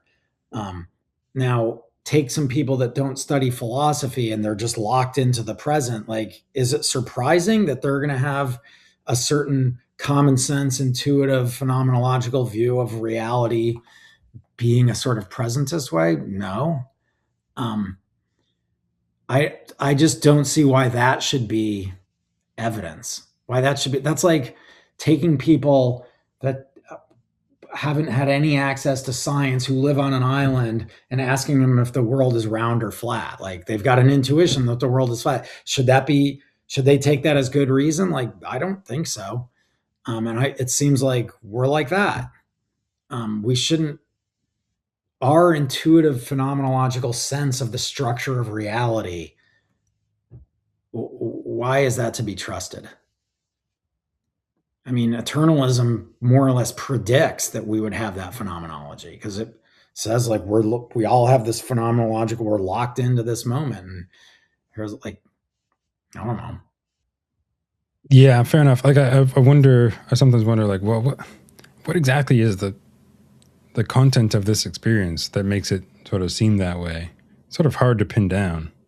Because I think some people have argued that like it looks like, if presentism is true or eternalism is true, like, the experiences that we have now would be the same, right? Plausibly. So it has to be something like, well, it just sort of seems like it's the way that if the world were in a sort of a presentist world, and like, because someone could say, pointing out that the experience would be the same in both scenarios shouldn't really carry that much weight, because you might say something like, well, okay, but our experiences would be the same if we were like in some sort of skeptical scenario too. Like if we were a brain in a vat, maybe our experiences would be the same. But all the same, we do want the fact that it seems like we're not a brain in a vat to at least carry some weight to us regarding what the world is like. Maybe we want to say something similar to that about, well, sort of, it seems like the world is a kind of presentist world or a theoretic world, even if the world, it would feel the exact same way if it weren't, or something like that. I don't know. I'm not moved by that very much. Like, I don't know what to say about the skeptical argument. I don't know if it seems to me like I'm not a brain in a vat. I guess it does, but like, nobody knows what to say about that. Like, this isn't supposed to be a skeptical. This is supposed to be like a real question about reality. To me, it's more analogous to this. Are there pink elephants on the far side of Saturn or something like that? So suppose we haven't sent up ships to take pictures of that. Like, I don't think so. But like, what if somebody said, well, it seems like there aren't? I'd be like, what do you mean it seems like there aren't? I don't believe there are for some kind of Occam's razor reason, right? Like, I've got no evidence that there are, so I'm not going to believe that there are. And then somebody's like, well, it seems like there aren't. I'm like, what? How does it? It doesn't seem like there aren't pink elephants there. Maybe I have good evidence from like, oh, animals couldn't survive there or something. But and I feel the same way here. I'm like, it seems like dinosaurs aren't there in an eternalist way. I'm like, what? It doesn't seem that way to me. All I can see is the present moment. Yeah. Okay, fair enough. And this will get into like, well, what are seemings? Do people just have different quote unquote seeming or intellectual seemings of this sort? And like, what are we to do with that if they do? Like, I don't know. But yeah, that's definitely a further issue. Okay, yeah, we have gone for well over 3 hours. Well, in a practical sense, we've gone over 3 hours. Maybe not literally speaking, but last time, I'm pretty sure I asked you this question last time. I don't recall, but I do normally end with a kind of general metaphilosophical question about the value of philosophy. Maybe you answered this previously, but I don't know. What do you think, or if you want to give a couple of remarks about what the value of philosophy is, generally to you, or yeah. The value of philosophy. Well, it depends what you mean. The value of teaching philosophy, I think it gives people thinking skills. That like there's this pragmatic value. It opens doors for people intellectually. The value of doing like writing philosophy, well, that depends on what kind of philosophy you're writing. The kind of philosophy I do, I think the value is intrinsic. So it's the same value to me. I mean, this is controversial, right? Like you might be like, oh, I'm part of the scientific project of discovering truth. Like, I mean, this is philosophy. We like esoteric metaphysics. Like, to me, the value is more like the value of like an artist. Like, what's the value of making a movie? What's the value of like, oh, well, I'm making a cool thing. That's what I think I did with this book, is I made a cool thing. Like, and I hope other people read it and enjoy it. Other kinds of philosophy could be like pragmatically value. Like, oh no, I'm trying to like write an argument about trans rights, and I'm going to use it to like influence political policy. Like, okay, that's great. Everybody's doing something different. And each different thing has a different value. So there's like so many different things that philosophy is. It's teaching, it's just thinking on your own, it's reading, it's writing a book that's pretty esoteric, it's writing a book that's supposed to have pragmatic impact on society, and they all have different value. Yeah, I definitely agree with all that. It's sort of interesting that at one point you talk about philosophy being sort of esoteric, or at least a lot of philosophy being a bit more esoteric, in a way. it seems like sometimes philosophers are obsessed with truth and sometimes less so. But anyway, yeah, no, that's very good, and it's been really great having you on, Professor Balaguer, and having you write this book and taking my questions. And you've been really generous with your time. It's been really great, and I hope things got maybe a bit convoluted or technical at points. I hope people can track it, but I do recommend people check out the book when it's published. It's definitely worth checking it out if you found any of this stuff interesting. But yeah, thanks so much. Awesome. Thanks for having me on. I had fun.